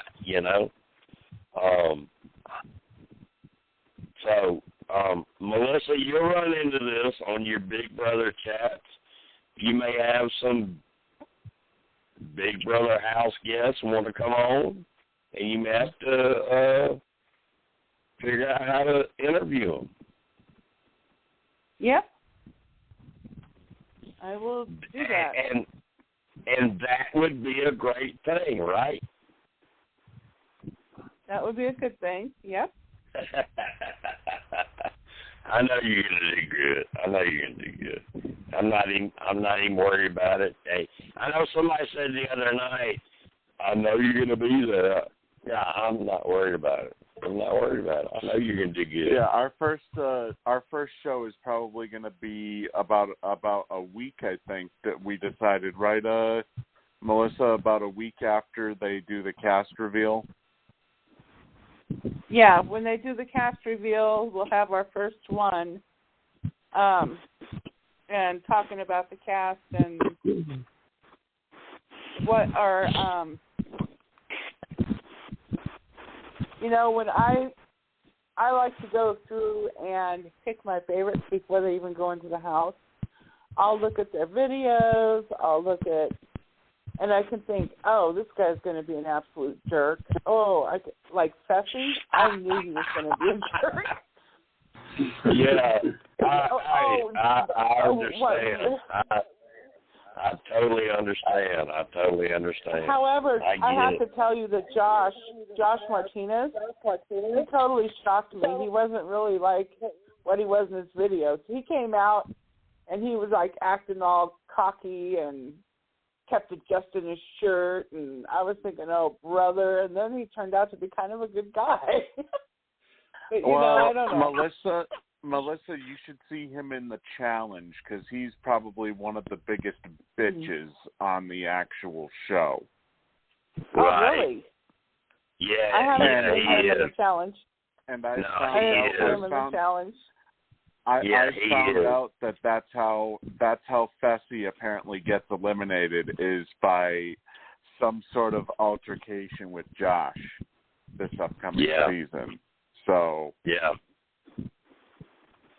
that's true. That's true. That's true. So I mean, what you saw of him on Big Brother is nothing compared to what fans of the challenge have seen of Josh. so far. Does everyone realize right now we are past the overtime hour and we're still online? We're still here? Yeah.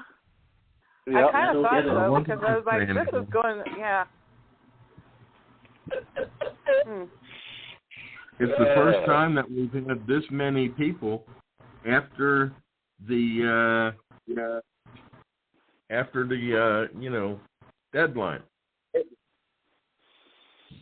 I don't know about that, JB. I think we have, in the past, we've gone very, very, very deep into the morning with at least 3 people.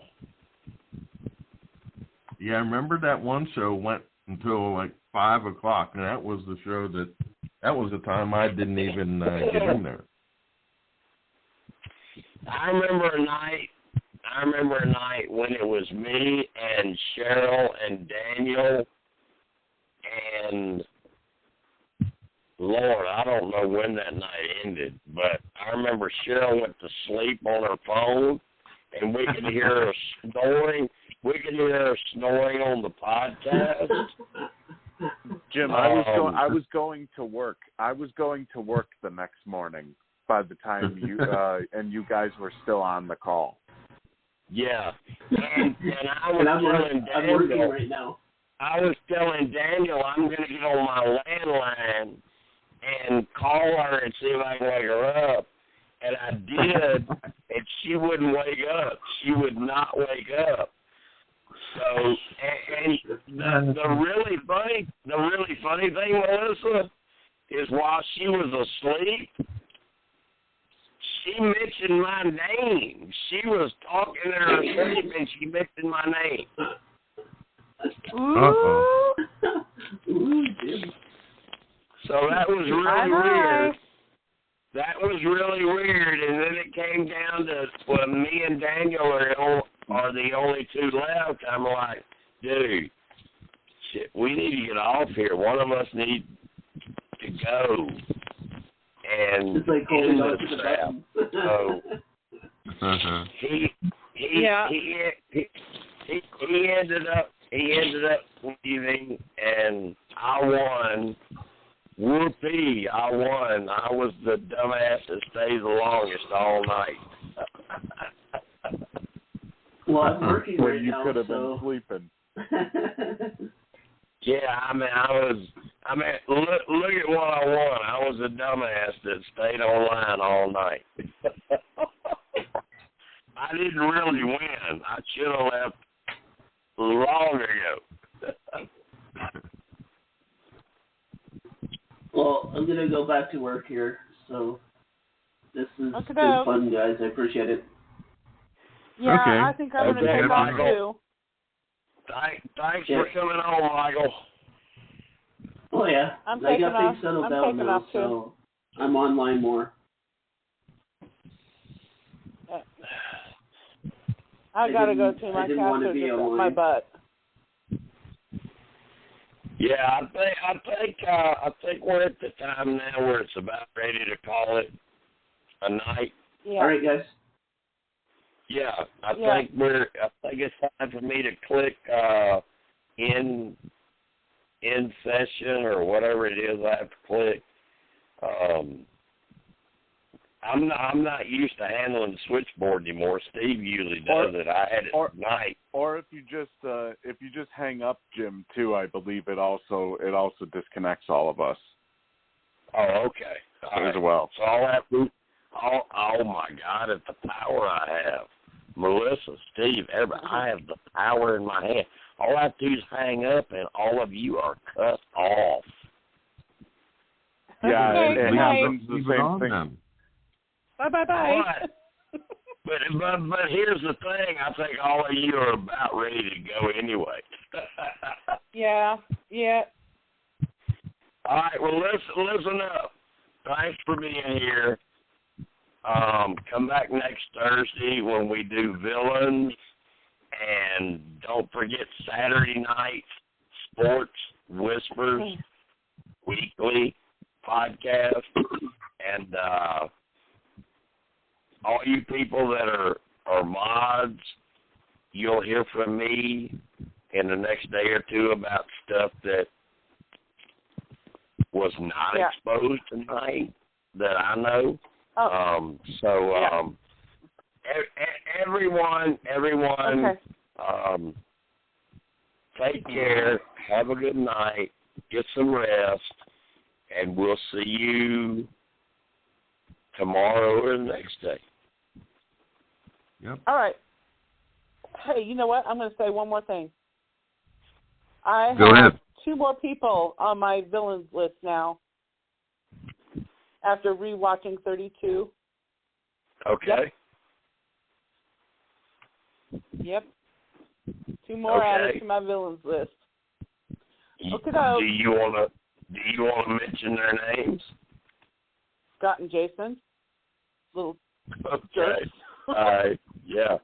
Yeah, Jason and Scott were, I mean, Jeff even, it was so bad Jeff even was like, they're assholes. Yep.